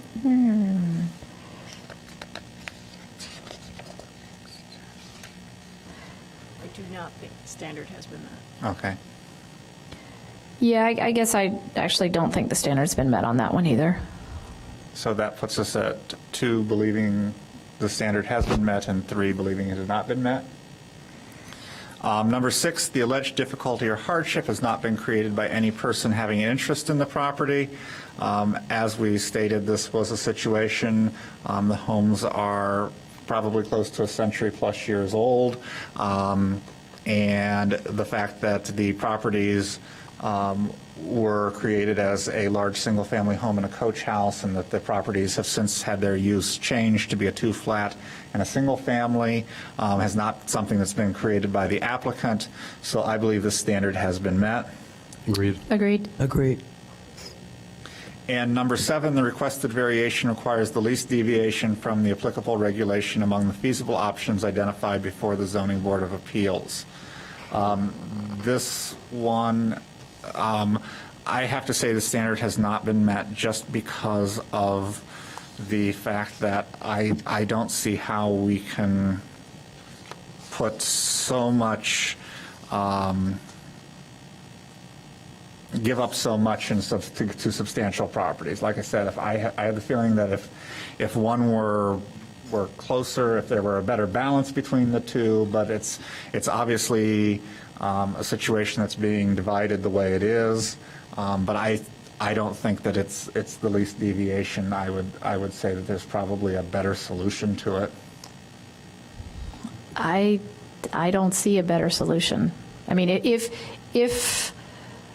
we're accepting that this hardship exists and that something should be done about it, then in my mind, this is the least deviation. The applicant himself put together mentioned the condo option. That's one property lot, one contiguous property with separate households. There's a different solution at hand. I kind of consider that, but then I think you still have the problem of two separate owners. The owner that doesn't have the parking still has the ability to come and say, I don't have parking, I'd like to. Condos. Condo arrangement. The That's a parking good point, standards are Clara. You different. actually convinced me there. I'm going to agree, or I guess I'm going to disagree. So I think we are 2 believing the standard has been met and 3 believing that it has not been met. Those are the standards. With that, we again are kind of all over the place on split votes. When we make a recommendation to City Council, if there are enough people who believe that it should be made in the affirmative, again, we try to make affirmative motions. So I will ask that one of the 2 people who believe that the standards have been met, if they would like to make a recommendation to City Council that the project move forward. Go ahead. I'd so motion that in the case of 14 ZMJV 0040802 Florence Avenue, that we make a positive recommendation to City Council for the relief requested. As requested.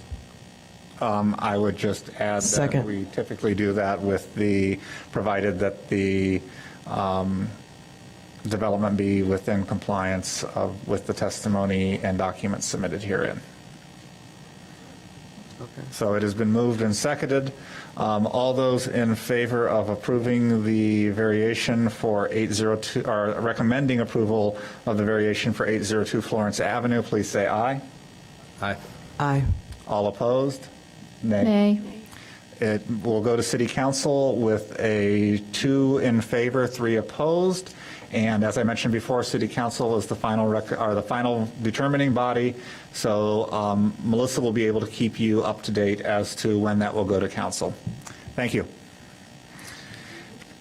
And with that, we move on to our final case for this evening, which will be 910 Hinman Avenue. And I will ask that please be read into the record. Mark Mishansky, architect, applies for major zoning relief to construct a 4-story, 7-unit multifamily residential building with 3 enclosed parking spaces and 8 open parking spaces. The applicant requests 62.2% building lot coverage, where a maximum 45% is allowed, zoning code section 6876. 78% impervious surface coverage, where a maximum 60% is allowed, zoning code section 6879A, and open parking for 4 parking spaces that are not within 30 feet of the rear property line, where open parking must be within 30 feet of the rear property line, zoning code section 6463B18. The Zoning Board of Appeals makes a recommendation to City Council, the determining body for this case. Documents included as part of the record include variance application submitted April 7th, 2014, standards form, zoning analysis, plat of survey dated June 3rd, 2013, site plan, elevations, image of property, aerial view of property, zoning map of property, Spark meeting minutes of April 30th, 2014, as well as a copy of the easement agreement for the property that was handed out at the beginning of tonight's meeting. Thank you. If I could ask anyone who may be speaking to us on the matter of 910 Hinman to be sworn at this time by raising your right hand. Do you swear or affirm to tell the truth throughout the course of these proceedings? Thank you. If the applicant would please come up and state your name and address for the record. My name is Jonathan Splitt from Jonathan Splitt Architects, and our office address is 4001 North Ravenswood, and that's Chicago, Illinois. All right, thank you, Mr. Splitt. If you would please tell us about your project. Sure. Would you mind? There's the site plan. Our property is located at 910 Hinman. The lot is a 50-foot wide by 176-foot deep lot, and is currently zoned R5. We are not seeking a front, side, or rear yard setback. We exceed all of our setbacks for the bulk itself, and we're not asking for height relief either.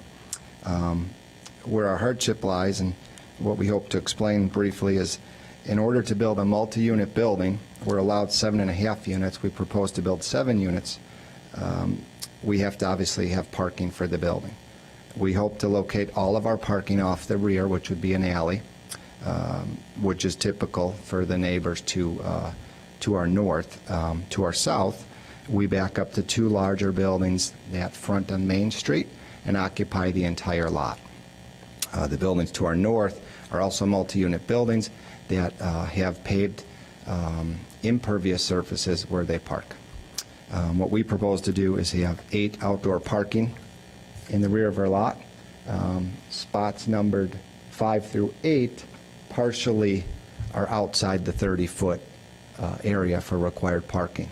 We also have a driveway along the side of our lot that's marked easement, and I'll explain that a little further in a second, to access 3 enclosed parking, one of which is an accessible parking spot. This lot has an easement that was recorded in 1901, and that runs along the back corner, so that would be the southwest corner, and it is 14 feet by 60 feet. That easement was put into place so that neighbors, meaning our lot and our south neighbor, could share that, and it really gives access to my south neighbor for their parking and their garbage area. So in this particular lot, in this particular location, even to build, let's say, a 6-unit building, which would be not dense and not as dense as our neighbors, and have larger rear yards than our neighbors, we would have to pave our easement and the parking spot. So we would always exceed our lot area for impervious coverage. One note for the record, it was stated 78% for impervious surface. It's actually 76%. We miscalculated when we officially met with the village. We have a 3-foot side yard, as you can see in the drawing, along the north side, that on our diagram was included in the impervious area. So that 3-foot setback where the fence is would not be paved. All of our paving at the rear is pervious pavers, meaning that water can go through it. If we flip to the aerial view, please.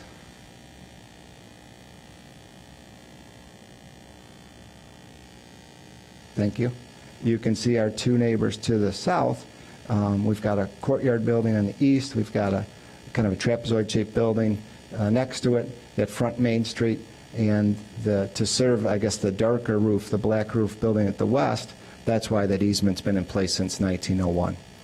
If we skip our lot and go, let's say, to 12 or 14 or down the street, you'll see that similar shaped buildings, also with a front yard of 27 feet. If you were to draw a 45-degree line on the size of the lot, whether on this drawing or the city drawing, you'll see the rear yard is about a little less than 50 feet. Our rear yard is 61 feet 6 inches. So the bulk of our building, again, is less than our neighbors. Density-wise, we feel we are in conformance with the RM5 zoning. But in order to park this building and pave that easement, we do need variances for the lot coverage and for the impervious coverage. And I'm happy to answer any questions at this time. I have a quick question for staff. So with the use of the pervious pavement, have they been granted their 20% credit in the numbers we have?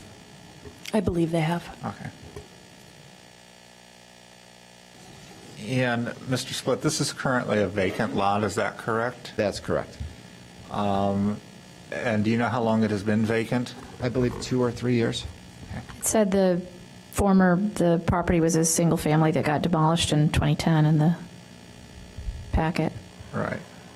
Yeah, I believe even the photo shows a large garage. I think there was a large parking pad at the back. It looks like one tree, and then you can see in the front a smaller structure that looked as far as north to south, lot line to lot line, but it did leave, I'm not sure what that trapezoid-shaped pieces, but it looked to be like a walkway at that point.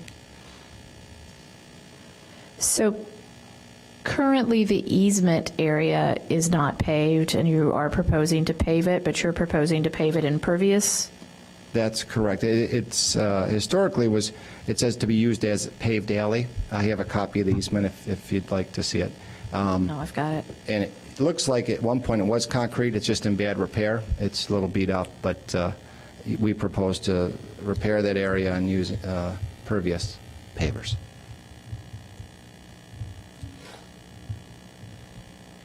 And I'm sorry, so the proposed impervious surface ratio is, what was the number corrected to? 76%? Okay, instead of 78.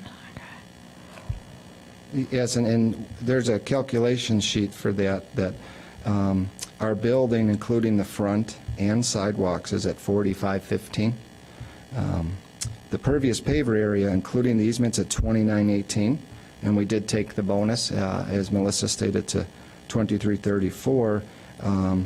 The only difference we had was 130 square feet on the north side, so the number we recalculated is to 76%. But our building and walks are within our code compliant. It's really the rear parking pad. And there is no proposal to have any sort of an awning or cover on those back 8 spaces.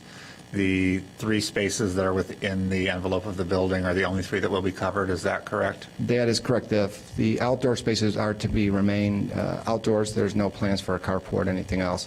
And for the record, I believe the zoning department knows, but there's also 2 additional spots that my client owns a building at 910 Chicago, just a block or so away, and there's 2 permanent spots located there as well.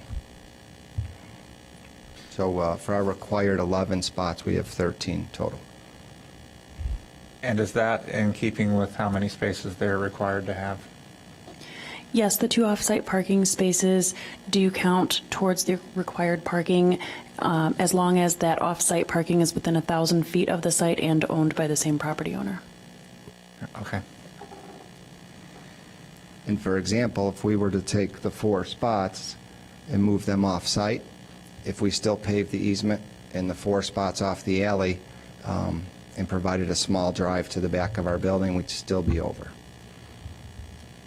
So we've looked at the parking and almost like a jigsaw puzzle. I know that term's been used quite a bit tonight.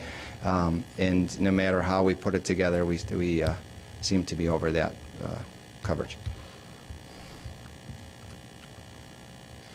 And this is proposed, just to reiterate once again, so we're doing a 7-unit, 4-story, so there will be 2 units per floor except for the basement or except for the top?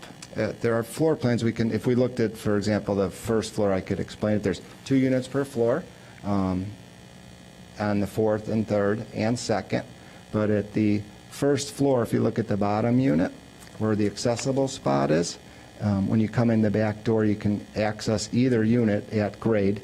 The unit to the bottom of the page, the south, would be duplexed. Okay. So instead of being an 8 unit, it'd be a 6. If we were to duplex both units, like I said earlier, and became a 6-unit building, then we couldn't have any accessible units because it's why have a unit at grade if we can't get to it in a non-elevator building? So Right. that's how we got to 7. And that answered my other question about this being non-elevator. There is an elevator. Oh, there is an elevator. So Well, that's what I thought. I saw one. Yeah. But But it makes sense if you have a building at grade. Our lot does slope about 2 feet, so it doesn't even have like an English basement. So you have the rare opportunity to have a unit at grade. It makes sense that it's a universal designed unit that someone can, whether they're in a wheelchair or just an aging person. And then I'm assuming that that unit has been designed with any ADA requirements. That's correct. Yeah, the bathrooms and kitchens are all usable. And so then that accessible parking spot goes with that at grade That's unit? correct. All the spots are deeded, not leased. These are for sale units. They're not rentals. So there'll be some home ownership there, opportunities, we hope. And the spots do get deeded with the units. Thanks. They're not sold separately. Back to the carport, what is the city, does the city have anything about if it was carported as a green roof? Is there any kind of break on that? Not currently. Is that something your project would consider? Sure. We have a few green components already that we're required to do as far as water reclamation, green areas, the pervious paver, so we'd be happy to look at that. Any other questions for Mr. Split? If not, I know there are some neighbors here who would like to speak to us.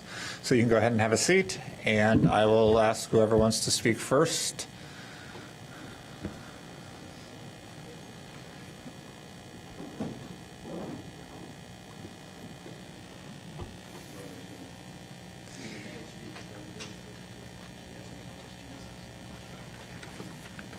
Good evening. If you could please give us your name and address for the record.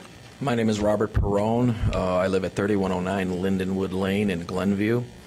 I'm also 50% property owner of the 509 through 513 Main Street building, which is the property, the trapezoidal property directly to the south of the easement. We have prepared a very nice statement. I don't know if you'd like copies of it. I've also brought photographs of the easement area, which I'd like you all to take a quick peek at, if you would, if I may. Yes, if you could bring them up. I will mark this.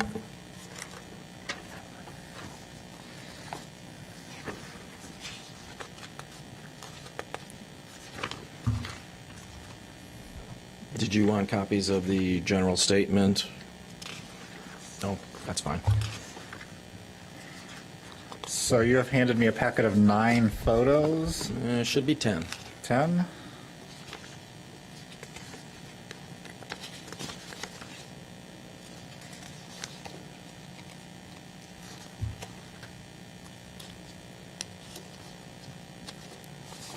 Can you count? I can only count 9.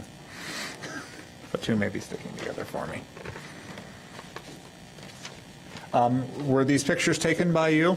Yes. And when did you take these photos? Yesterday afternoon. And does this accurately represent the conditions of the property? Yes. And we're only coming up with 9 photos. Okay. All right. I'll take your word for it. So we will mark those. Again, I'm going to use a stapler since I actually have one tonight. And I am going to mark this Exhibit A. And if you would please continue. Okay, first of all, let me just start out by saying that we are in no way opposed to this project. We want that building built. It's good for the neighborhood, it's good for everything. There are some concerns, unfortunately, regarding that easement area that was recorded in 1901 by 2 parties, not 3. And I will just go ahead and read our statement, and then I'm going to embellish just a touch. We are looking forward to seeing the property developed. We have had a good relationship with the developer, but never knew or were informed of their intent to utilize or build on the easement area until last Friday, which has raised concerns. We have learned that it may be the intent of the developer to utilize the easement area as the only vehicle access to parking spaces and garage spaces. The easement area is and always has been for the use of the adjoining properties for access, all 3 properties, I might point out.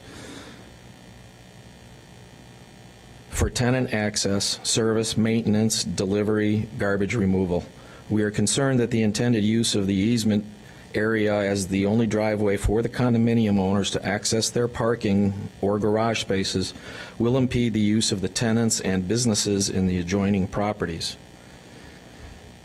The condominium owners cannot have unrestricted, dedicated use for the easement of access to their homes via this easement. The businesses and tenants of the 28 apartments in the Main Street buildings do not have unrestricted, dedicated use of the easement. For many decades, the properties at 509 through 513 Main and the property to the east have worked together to provide access for all. Delivery vehicles need access, tenants need access, maintenance vehicles and workers need access, and this easement area is blocked often.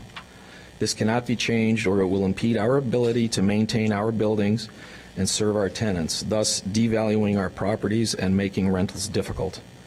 There are 28 apartments and 7 businesses of people who access this back area of the properties daily by foot.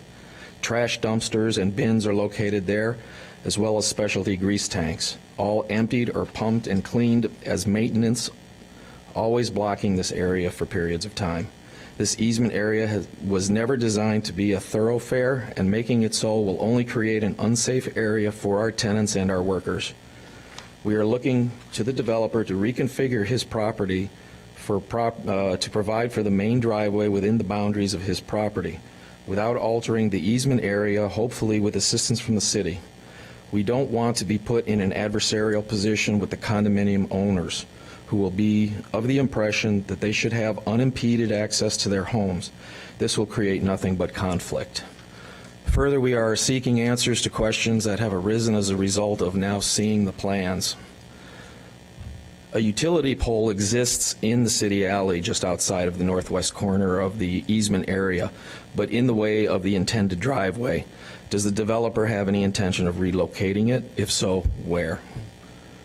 Currently, the property at 810 Hinman is and has been soil, therefore not a source of concern for drainage. Once the property is entirely covered in the construction and asphalt, how is the developer providing drainage so as not to drain into the easement area of our properties? Their property is significantly higher than ours currently, and we are concerned about watershed. This comes from, let me explain them. Our family, my brother and I have, our family has owned this property since 1976, and we've gone through many changes through the sewer systems in Evanston. We've had many storms, many 100-year storms in the last 25 years, and we've spent much time sweeping and pumping out basements. Once the sewer construction in 1996 that came through down Main Street, that alleviated all of those problems. So we're a little gun shy about the watershed, and if they can show us that they're draining their property and we're not going to be affected by their watershed, very good. Looking at some of these issues, you know, there's also a safety issue. First of all, you've got 7 businesses working there. You've got employees going in and out the back door, and they're going to be dodging now the cars. And if you will refer to the parking diagram, I'm sorry, the architect gentleman, I forgot your name. John. Okay, thank you. Bob. He said that there was they were going to access the easement for 3 spaces. In fact, they're accessing the easement for 7 spaces. So that's not quite true. Where they have located the driveway to access those 7 spaces will basically consume the entire easement area as a driveway for their property. Our garbage trucks will not be able to back into that area because once one of their condominium owners wants to get out of their parking spot, they're going to be sitting there honking the horn all afternoon until the garbage trucks. The delivery trucks, same issue. Again, 7 businesses, 3 restaurants. Very busy back maintenance alley. We've never considered this a driveway or a parking area. And we've fought very hard to keep people who try to park back there out. It's been a major undergoing to stop tenants from slipping back there and tying up the area so we can keep it open for everyone. It's a major problem. It always has been, and this is just going to make it worse. Now, if you look at some of those photographs I've taken, you'll notice that the back porch entrance is pretty much right across and a touch to the west of where the driveway is coming out onto the easement. All we need is for one tenant to walk out there and get hit by a car, and we're all in court. Okay, and this is a very real thing.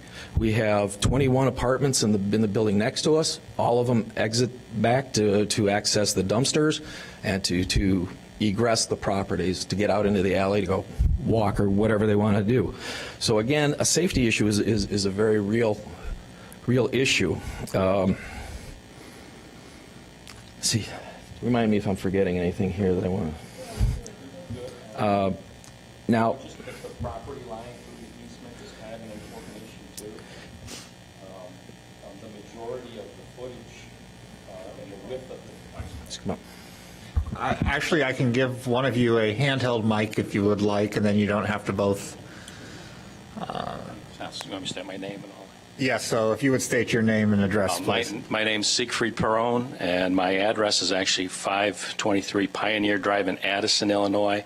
I am co-owner of the 509 Main Street building in Evanston, and my brother and I are co-owners of the Business Belgian Chocolatier in that building also. All right, thank you. Okay. So the one issue is if you were to take a look at the survey, there's a property line that runs almost through the middle of that easement, and the majority of the footage is our property, and the minority of the footage is the property line is the property in question. They are going to dominate most of that area of that easement, and it will render it useless for any other vehicles. My brother sort of made the point, if you've got 7 other condominium owners now let's forget about the developers. These are going to be owners. Every one of these people are going to expect to get out of their parking spots without any problem. But this is a public easement for 3 properties. So their domination of this easement for the parking, it's just not acceptable. We can't ever get a repair person in there. Parking's tight on the street. If anybody knows the Main Street area, it's a business district. If you have to put in heavy equipment for the boilers or whatever, these repairmen, they may have to walk blocks with equipment. They park in the back for the hours that they're working there. So that was the purpose of this easement, built at that time. It was there for deliveries of coal and of ice and things that were needed for the building. They've changed a little, but it's still the same thing. These properties and businesses depend on this easement, and using it as a driveway for 7 private owners, it's just not going to fly. It's going to be nothing but conflict. We're going to be arguing with those people constantly. There's going to be horn honking. They're going to be looking out. They're going to be angry. We're going to be angry. The delivery people are going to be angry. The Groot people are going to be angry. Everybody's going to be angry by this. We're angry. So. Nah, not really. We do want the building built. Yeah, it's just they have to rearrange the parking configuration.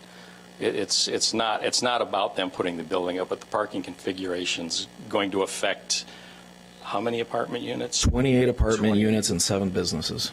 So. Did I hear you correctly and say that they actually have an overage of parking? No. Okay. What they are doing is they are actually going off their property to get their last parking spaces that they need.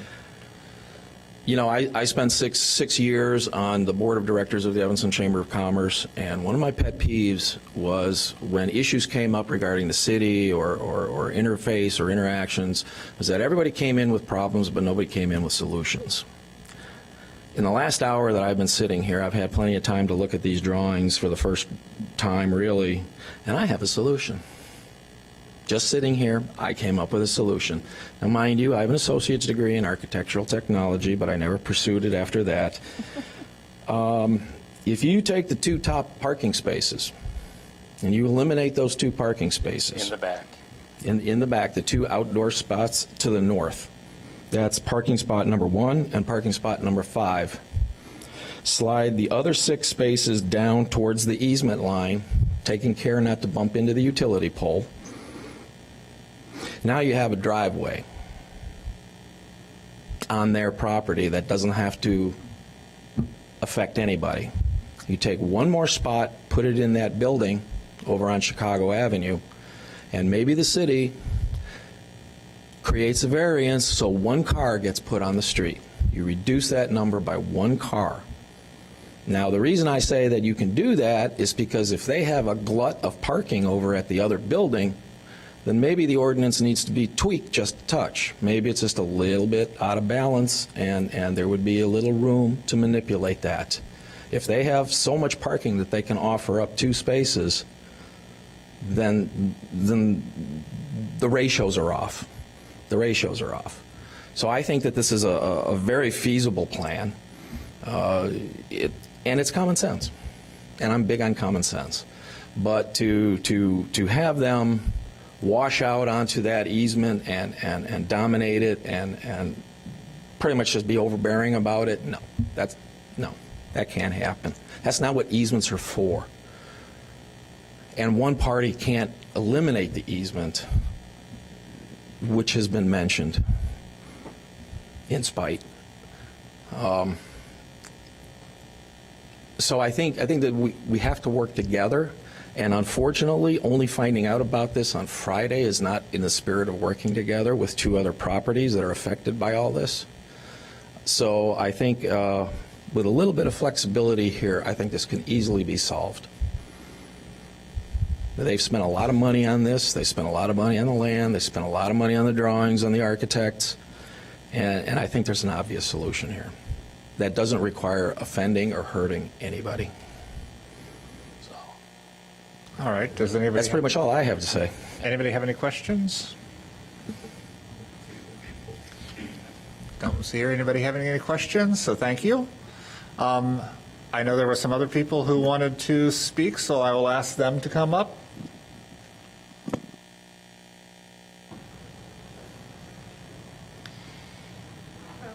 Hi, if you could state your name and address, please. I'm Teresa McDonough, 912 Hinman. I'm a unit owner just to the north of this property. And while the gentleman raised some really great points about the property and thinking that just fixing the parking is going to work, you know, from our view, it's like they've overshot this property, building everything they can put onto that site. I think just eliminating one parking space or just moving two around. We live just north. I have arguments probably monthly with delivery men, people taking my parking spaces. I don't think that answers it all. I think everybody wants to see something on that site, but it just seems like it's overblown the property. And so where they're looking for relief over taking up too much space, that area is just so overpopulated. Literally, you can't get out with the garbage trucks. You can't get out with the delivery men. That we're north of 910, I have delivery men, I'm beeping my horn. So I feel for these people going in there. I really do, because we're so overgrown in that area that they're going to sell it, and then they're going to have problems with the owners over here because there's so much coming in that alley. I've been hit in that alley, so putting those 11 more parking spaces back there goes with it. Also, their concern about drainage is a concern of ours to the north, and that in their site plan and appearance review committee, they mentioned getting a civil engineer. We'd like to know at what point we get to maybe review that or see that to make sure the drainage isn't going to come over by us if these plans are reviewed, since they are taking up so much of the property with concrete and building. So we don't know at what point that might be something we could have an independent civil engineer look at. I'm not sure exactly how that works, because typically that runs through the city, and the city makes the determination on whether or not they feel that will be an impact on the neighborhood. Okay. And so the city would have input on anything going through the Department of Building, any of their finalized plans, any of that sort of stuff. So if they're planning, I believe there was discussion about putting in a retention or water retention. So anything like that would have to be approved by the city before they could do their construction. Okay, is there any chance we get to see that? I mean, we're just worried about sewer drainage as the other one, because I literally took out 100 gallons of water with the problems from this last winter. So any water coming onto our property is going to be a huge concern for us. Once the drawings or once there's a permit, they're part of public record, but otherwise, I don't think there's a mechanism to allow for that sort of peer review. Right. So once they get their building permit, they will have to file all of their paperwork, all of their finalized plans, what they intend to do, everything with the city. You can make an appointment.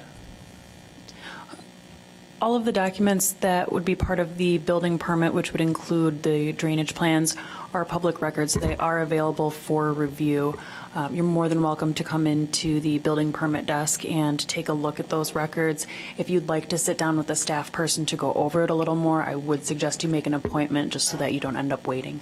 Okay, okay. And that really is just, yeah, the concern that they're looking at that. And so agreeing highly with what this gentleman has said about the alley and the issues that are already there. Again, I have great empathy for those that are going back there. If that is going to be parking at the back of that alley, they will struggle. I mean, it's horrific there to begin with, besides that shared easement area. So, thank you. Thank you. Any questions? No? Anybody else wish to make a statement?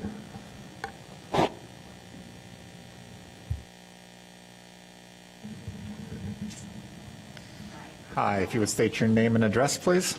My name is DJ Bell, and I live at 912 Hinman. So I'm in the building that is just north of the 910. And kind of just going to reiterate some things. I think Terry covered a lot of it, that a great concern about drainage is an issue. And, you know, once something is approved, it's approved. So I think now is the time to really voice those concerns that you know,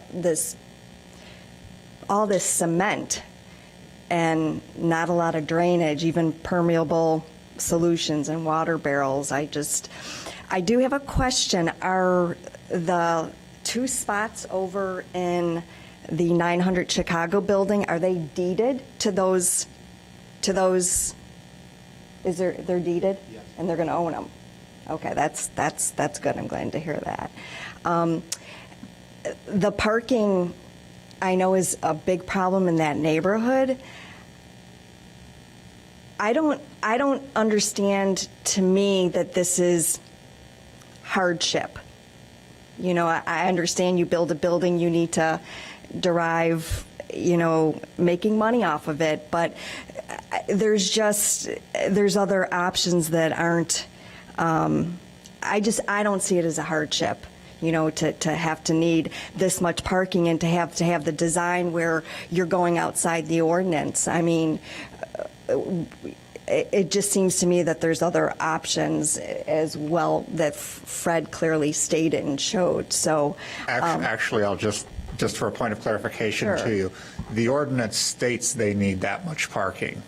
Okay. So the parking is not something that they are deciding they want this much parking. Right. The ordinance says if you build a property and you have a dwelling unit, you need to have so much parking for each dwelling unit. You know, that's interesting that there's other buildings, though, like you look at, and I'm kind of digressing, that there's other buildings that they don't have that parking. Because they probably have been grandfathered in, again, like we mentioned before, older buildings weren't required to have that much parking. And actually newer ones, but point well taken.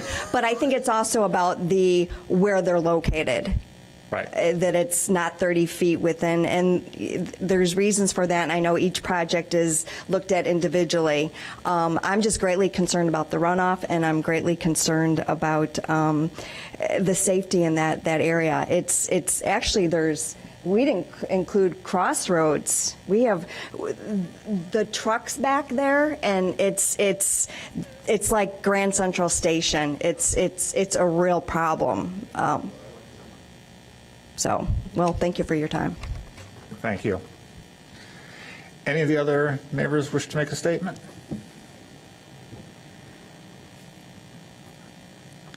Hi. My name is Elmir Perosavik. I work for Ritchie Realty and at 904 Hinman.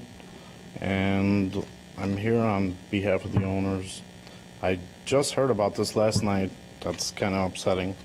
We didn't get anything in the mail. The management company didn't get anything. So the first concern, he pretty much covered it, is the safety of our tenants and their pets. I mean, there's people constantly walking in and out. All the exits from our building, the back of the building, are through there. And people are constantly walking through there. And somebody using this as a driveway that's not an easement anymore. They're dominating that. Number two, we have 28 apartments back there and 8 or 9 businesses. These are restaurants. There's I think 3 or 4 of them are restaurants. So they're getting deliveries all day. That driveway is their access to delivering food, everything fresh daily or whatever to the restaurants. And if they don't have that driveway, if they can't pull back there to deliver the food, people, these condo guys are going to want their driveway. They own property. They want to go in and out. They're going to dominate that. Where are we going to bring those trucks then? In the front of the buildings? That's going to make traffic on Main Street, on Hinman. We don't want that either. Okay, moving in and out. I mean, a lot of our tenants are younger. They sit till they finish school, a couple years or whatever. They're moving trucks. That's the only place we can put a moving truck, so our neighbors and us can move in and out of their apartments. All the moving in and out of the building's furniture is done through the rear, and if there's condo owners next door that are using that driveway to get in and out, and there's a moving truck back there, it's just going to cause huge problems. And for the record, it is paved. And that's about all I have to say. Any questions? If not, thank you. Thank you. Anything else from anyone, any of the other neighbors?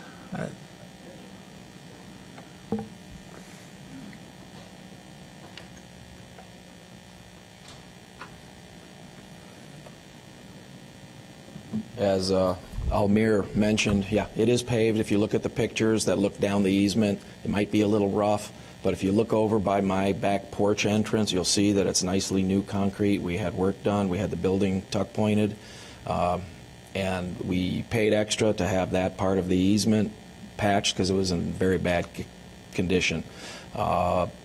Regarding the tuck pointing, if that was a driveway for the condominium construction, we would not have been able to get a ladder up because the cars would have been knocking into the ladders. Okay, that's something else that you got to consider is buildings need maintenance. Our building was built in 1921, and I believe the 904 Hinman building was built in 1940 or 45, if memory serves. So these are old buildings. They need maintenance constantly. And we cannot live with this kind of hardship. It would totally handcuff everybody. And it's just going to be a fight, a battle, followed by another fight and another battle. And it's all going to end up in court. So please, let's work together. Let's find a solution, and let's get it built. Because we want it, but let's get it built. Find a common sense solution, please. Thank you. Thank you. With that, I will turn it back over to Mr. Splitt. You've heard some of the concerns from the neighbors, and so feel free to address any of those, or if you have questions for them or they have questions for you, now is the time to do it. Sure. Well, I'll be very brief because historically the easement's been there since 1901, and I'll turn in a copy of it. It does serve any abutting property, so that's right. That's 3. I just explained to the board. That's 3 owners. The easement, as Mr. Perone said, is part on his property, part on ours. That's correct as well. The reason we located our drive there is to widen the easement. As you heard, there's numerous businesses, 28 units currently that serve it. And as you heard earlier, those are existing non-conforming uses. We don't want to block our neighbors or be a bad neighbor. Our owner lives at and works out of 910 Chicago, so he's a couple blocks away. But by providing our drive next to the easement, as you can see, there's quite a bit of space there. It's almost 8 feet wide. We're hoping to widen the easement. And as you see, there's no plans for fences, for carports, for walls. So hopefully that helps. We did look at the idea of 2 drives. 2 smaller drives I don't think is safer. It's the same number of vehicles, and the driveways would literally be 24 feet apart. So that doesn't make much sense. In regards to the pole, we are going to relocate the pole. We'll need a new electric service. That's at our expense and coordinated through the city and ComEd. As far as any civil engineering, we're required to have a civil engineer. for our building permit. We have to address the slope of our lot. Like I said, it does slope. And we have to address water detention, sewer connections, the pavement. The easement has historically always been paved. I didn't state it wasn't paved. I just said on our side it's a little rough. We're going to obviously clean it up, and we're hoping to use pervious pavers at the request of the city, and as well to address our own drainage problems. We obviously don't want drainage issues either. So we're hoping to be a good neighbor, and it seems like we're down to drainage and access. Again, we have no plans to block any access. We're hoping to widen that access. This agreement's been in place since 1901. It was prior to their ownership, our ownership. Hopefully, we can continue to work on this this agreement to be good neighbors. Again, as far as access for maintenance, we're not seeking side or front or rear yard. We actually exceed the rear yard by quite a bit. And if you compared our building to the aerial photos, we have a larger rear yard than neighbors. So we actually have less roof area, and we're a little better for the drainage in general. So we're hoping to be a good neighbor. But this, in order to park the city's minimum parking, even with 2 off-site or 3 off-site, and currently it's 2, we need some help regardless of the configuration of parking. If we can stripe it differently, we're happy to work with the neighbor, sit down with them, and come to some agreement. But that whole rear yard, and I think Mr. Prone would agree, would all be paved anyway. If it's 2 drives, 1 drive, 8 spots, 7 spots, that whole area is going to be paved, and it's going to be pervious pavers. There's no way around it. And that's really what the variance speaks to, is the lot coverage, not so much the details of the access, but the coverage of the lot. And no matter how I park, how many vehicles, I'm going to be over that, even though the building is not as large as the neighbors and not as dense as it's allowed. So that would be my summary, and I'll be happy to turn in the easement if you'd We like a actually copy. have Oh, you do? copies. Okay. Thank you. Thank you. Did I miss anybody who wanted to speak? So I think I got everybody. Yes, but then he gets the last word.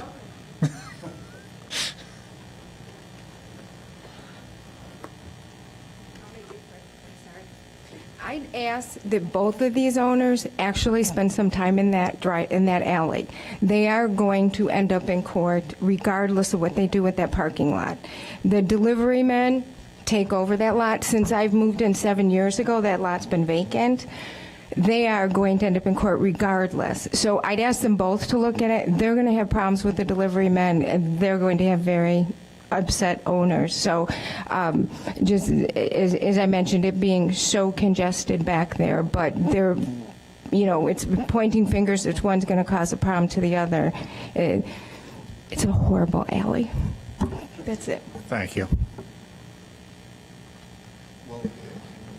On the record, we're happy to work with the neighbors regarding deliveries, times. Again, we're just a residential building, no commercial use, no large trucks. I'm sure we could coordinate move-ins and outs, even from the front of the building. Typically people leave in the morning, go to work, come home. So hopefully we're not a detriment, and we're not circling the block, because we are one-to-one parking. We have enough parking where someone comes home, parks, goes in the building. So hopefully we'll be good neighbors, and we're happy to work out any delivery schedules or move-ins. Thank you. With that, Sorry, it's a big issue. yes, you may.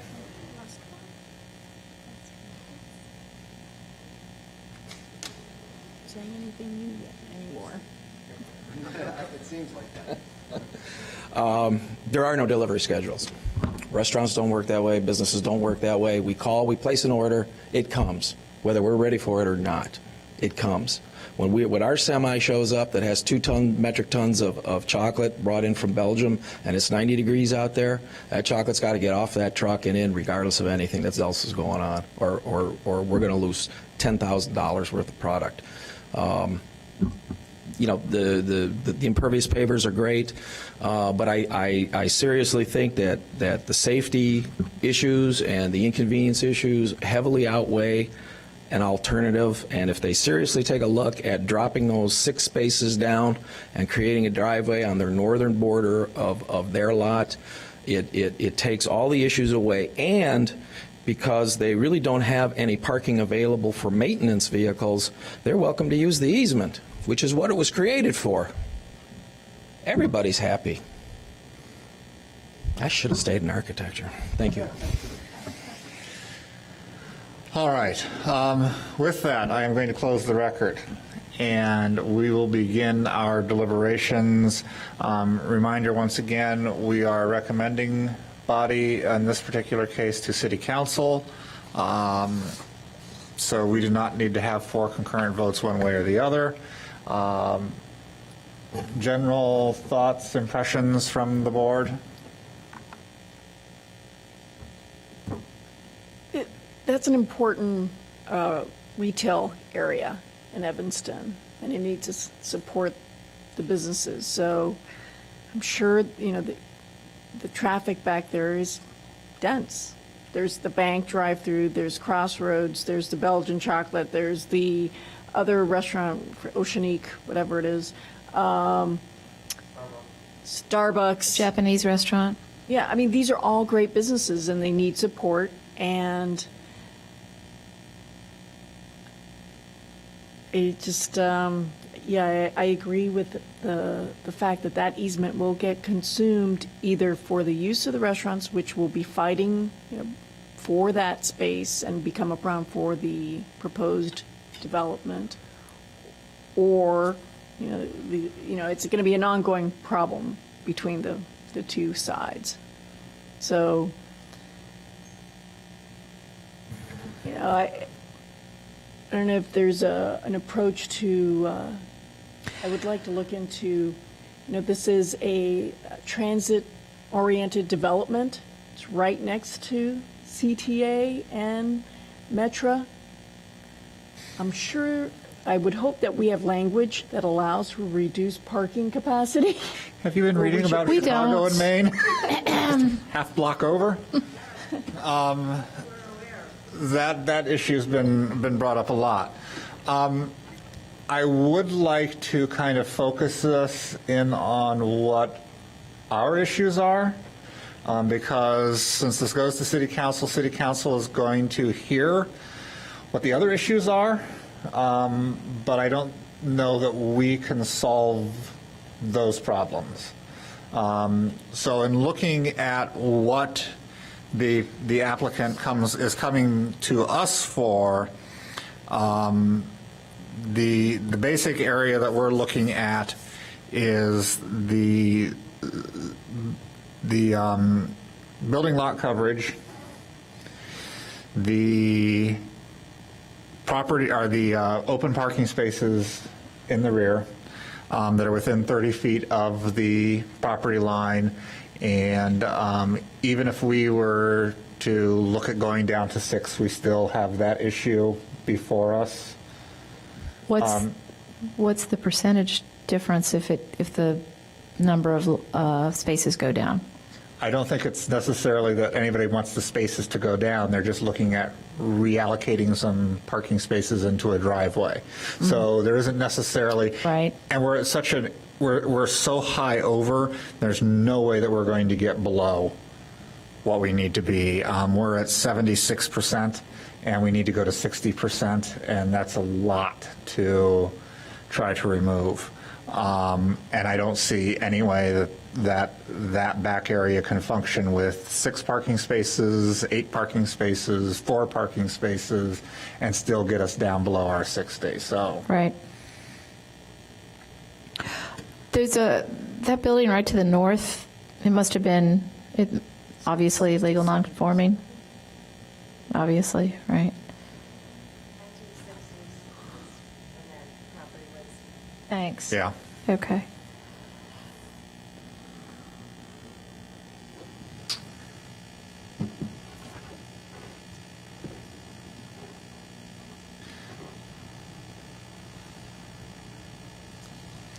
So I guess what I'm asking is for us to focus on the things we can focus on. We know there is an easement We know there is an issue with the easement. I don't know that we have a lot of sway in anything to do with that easement and trying to solve the problems. And this is one where I'm happily going to punt and say that's council's job to deal with those issues, and the city attorney's office, and who else is here from the city that I can throw it to? Zoning. Denying the variance allows everybody the time to further review. But the thing is, that doesn't necessarily do anything because we're recommending to city council. So our say on this is a recommendation. City council can look at that, say we recommend delaying this so that this can be explored. We can recommend approval, we can recommend denial, but city council is going to do what city council wants to do. And that's why I would recommend that everybody, if you haven't already talked to Alderman Nguyen? Alderman Nguyen about these issues, and she'll love that I've thrown it to her now as well. So I would like for us to look at the issues that we have that we can be concerned with. Okay. And address those, and then anything that we would like to put in our recommendation above and beyond that council may consider, look at problems we see coming down the road. We can definitely put into that recommendation, but I don't want us to get sidetracked a lot on that. Sure. Well, then, yeah, it's a heck of a lot over. It's a heck of a lot over, and it's going to have to be a really, really good, really, really expensive stormwater detention system to make it work that far over the percentages. And those percentages are calculated for a reason. I am a little concerned to hear that lot actually sits 2 foot above Main Street. I didn't realize there was such a grade there on Hinman. So I have concerns. And usually when we go with, and I'm all for increasing density, but usually when we figure out ways to be happy about going over our coverages, we're talking, in the single points, not the tens of points or dozens of points. I would just put out for the record, this being, we're R5 here, right? This being R5, if you can find me an R5 property that conforms anywhere near our building lot coverage and impervious surfaces, I would be very surprised. Well, they don't because they're all legal non-conforming. Right. There's a lot of that going on. Not to make things work. That's right, Matt. You can't feel one way earlier and not feel differently now. Or you can, but it would be inconsistent. I mean, I just with in looking at developing this property, I think there will always be a problem developing this property because of the fact that whether this is 4 stories or 2 stories, you're still going to be eating up a lot of your impervious surface on it. Didn't they say they didn't go to height requirement? They can go to height requirement and put it all under. So I've seen other buildings around there do that. He can't talk now. I'm sorry. I should have asked you about this before. Sorry. What is there? Because they would have to come to city council for over 45 feet. Is that what That's single family. Over 50 feet. 50 feet. Thank you. I'm going to ask you not to speak because we've Yeah, closed we the were record. closed. You can't talk anymore. Sorry. I kind of don't want us to get distracted by anything other than what's before us right now. So in looking at that, I mean, I suppose that is an option, not the option before us. And I hate redesigning somebody's project, so. But I'm just saying. There are options. There are options.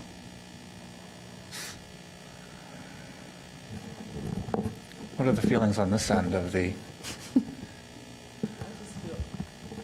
I just feel like it seems like this is the first time they really got a chance to really talk about any other options was tonight, and not really, a lot. There are other options they probably could come up with. One of the things that is within our purview to do, and I don't know, I'm going to ask staff, but I may take us back off the record, or back on the record for a moment.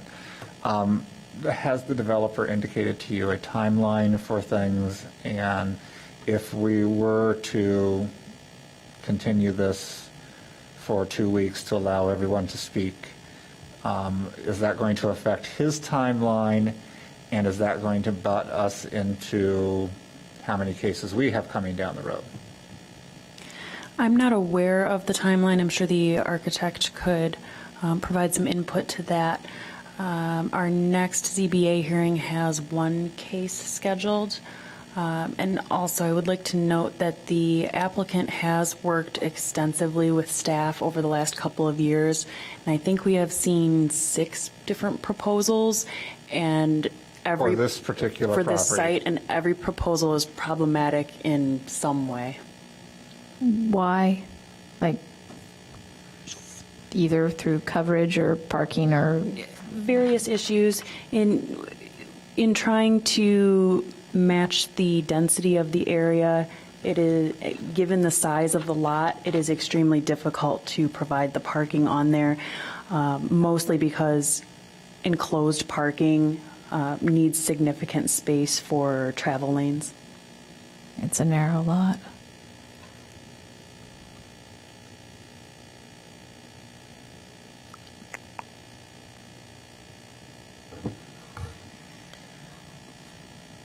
So in your opinion, would anything be gained if we were to look at continuance? It doesn't sound like it necessarily would be.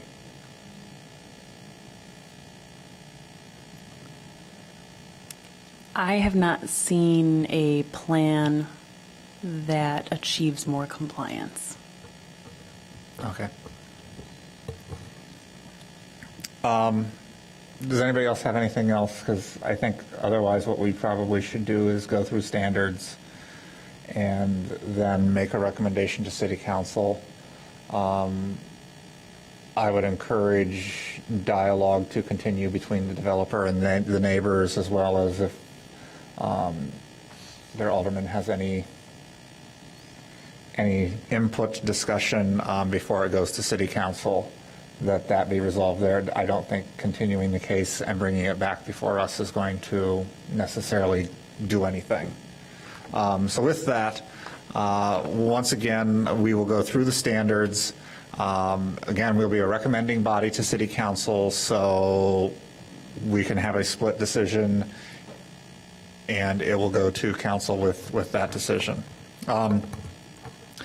Number 1, the requested variation will not have a substantial adverse impact on the use, enjoyment, and property values of adjoining properties. We've heard a lot of discussion about the easement in this particular case. There has been a lot of discussion about the traffic in the alley. My feeling is the traffic in the alley is a totally separate issue because it's a commercial district that it borders on. There's always going to be a lot of traffic in that alley.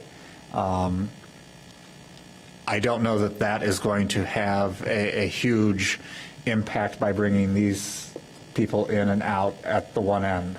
I know it is a giant pain to have delivery trucks blocking alleys, et cetera, et cetera. I don't know that this particular project is really going to have a major impact one way or the other on that. There is some concern about drainage, and obviously water draining into adjoining properties would have a negative impact on them.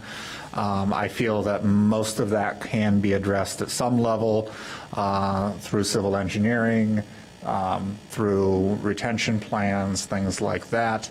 In looking at this particular area, this is a very heavily paved area. So with all of that said, I think there will be impacts on all of the adjoining properties. My personal feeling is that it will not be substantial, that in looking at this property being developed in any way, shape, or form, any property or any development that goes in there is going to have some impact. I disagree, and I know we're not supposed to, it is out of our purview, but the whole easement thing throws just a huge monkey wrench into it, and that's something they're going to have to figure out. So I disagree.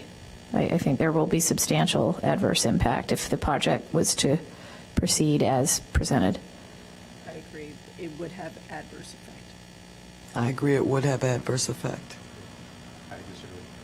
So we're at a 3-2. Or 2-3, actually, I'm sorry. The requested variation is in keeping with the intent of the zoning ordinance. My feeling is that this one has been met. Obviously, we would like to see development on property. This is abuts a commercial area, is a very highly residential area, is near public transportation, both Metra and CTA not being far away. So I believe that this standard has been met. I agree. Agreed. Number 3, the alleged hardship or practical difficulty is peculiar to the property. I would say that this standard has been met. We have had discussion about how this is a hard lot to try to develop. It appears there have been several plans that have been presented in order to try to get the impervious surface down, get the parking on there that needs to be on there, and still make decent-sized living units. So I believe the standard has been met. Agreed. I agree. Agreed. Don't be so enthusiastic. The property owner would suffer a particular hardship or practical difficulty as distinguished from a mere inconvenience if the strict letter of the regulations were to be carried out. Obviously, in order to fit the parking that the city is requiring for the property to be on this space and looking at impervious surface, I believe that there really is not a great solution other than paving a lot of the area. The fact that we are looking at a pervious paver or some form of material which will help lessen that impact, as well as having water retention on the area will help lessen the impact of having so much paving. So I believe that standard number 4 has been met. Agreed. Qualified, they've noted that they don't have a civil and they have not made any plans for water retention. Yes, they've said they do not have a civil. My understanding was that they had plans for water retention. Who's designing that? Not the architect. Not the architect, but I don't know that they're at that point yet of hiring that person. The building department's going to require it. So,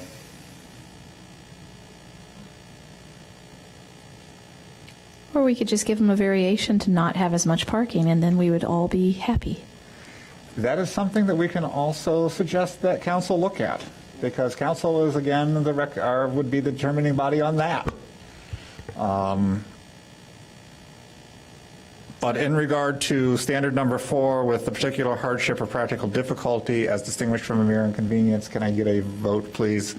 Everyone who thinks that the standard has been met? Yes.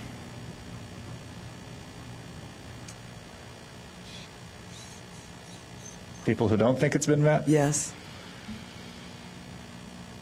It's been met. I just want to qualify your language. Right. So I have a 5-0 with the qualifier on my language. Number 5, the purpose of the variation is not based exclusively upon a desire to extract additional income. Obviously, this is a development. Its desire is to make income, but we expect that with any development that occurs. It is not like they are asking for a glut of parking spaces on the property, which is driving this up. So I believe this standard has been met. Yes. Agreed. Agreed. Number 6, the alleged difficulty or hardship has not been created by any person having an interest in the property.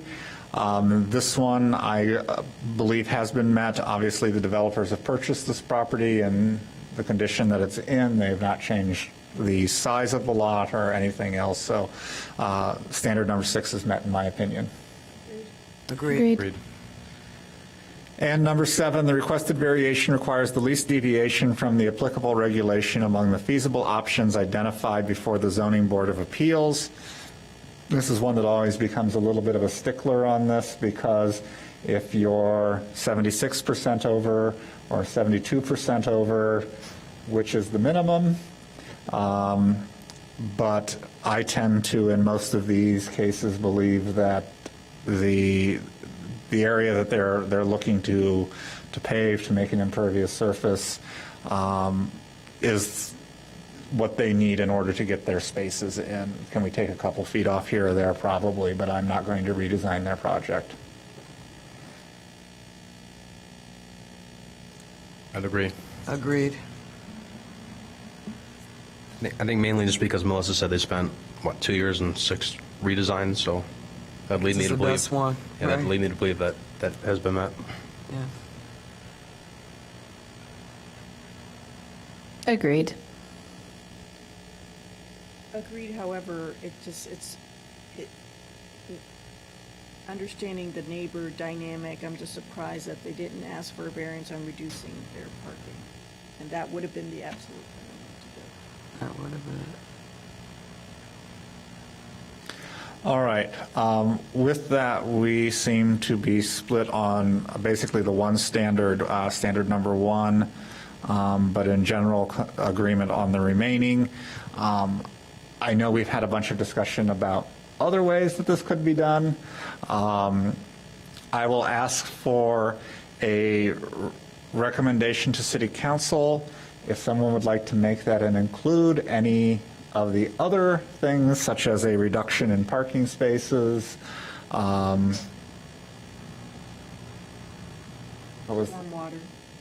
Stormwater, anything like that. Potential green roof for whatever parking does get set on there. So, who would like to make said motion? Who's up for that? All right, let me find a case number. Hold on. Give me a pen real quick. Thanks. All right. All right, what do we have? Potential reduction, stormwater, other, that's under the purview. Okay. All right. In the case, how did I get away from that? In the case of 910 Hinman Avenue, ZBA 14ZMJV-0046, I move that we recommend an approval to City Council for major zoning relief for going over building lot coverage and going over impervious surface coverage with the following conditions: that council consider the possibility of reducing the number of required parking lots in order to reduce lot coverage, with the condition that the applicant develop and put in place stormwater retention plans, and that the development proceed in substantial compliance with testimony and documents presented tonight. One quick addition, Sure. One of the other requested variances was the 4 parking spaces that are not entirely within the 30 feet. Yes, noted. And I'm sorry, I blanked out for a moment. Did you make the green roof? Oh, I'm going to include that. It's in the testimony. Okay. I'm saying that's included with stormwater retention. All right. So there is a motion for recommending approval to City Council with a couple of other suggestions that City Council may want to look at. Is there a second? Second. It's moved and seconded. All those in favor, please say aye. Aye. Aye. Aye. All opposed? Nay. So with a 3-2 vote, it will move forward to City Council with recommendation for approval, with the inclusion of several other things that need to be looked at and discussed. And I would encourage the neighbors and the developer to continue to talk and figure out what will work best in terms of the easement. Thank you. With that, we have run through the items on our agenda. Is there anything else to bring before this board? Is there a motion for adjournment? Make a motion to adjourn? Second? Moved and seconded. All in favor, say aye. Aye. Aye. Opposed? We stand adjourned until our next meeting on June 3rd.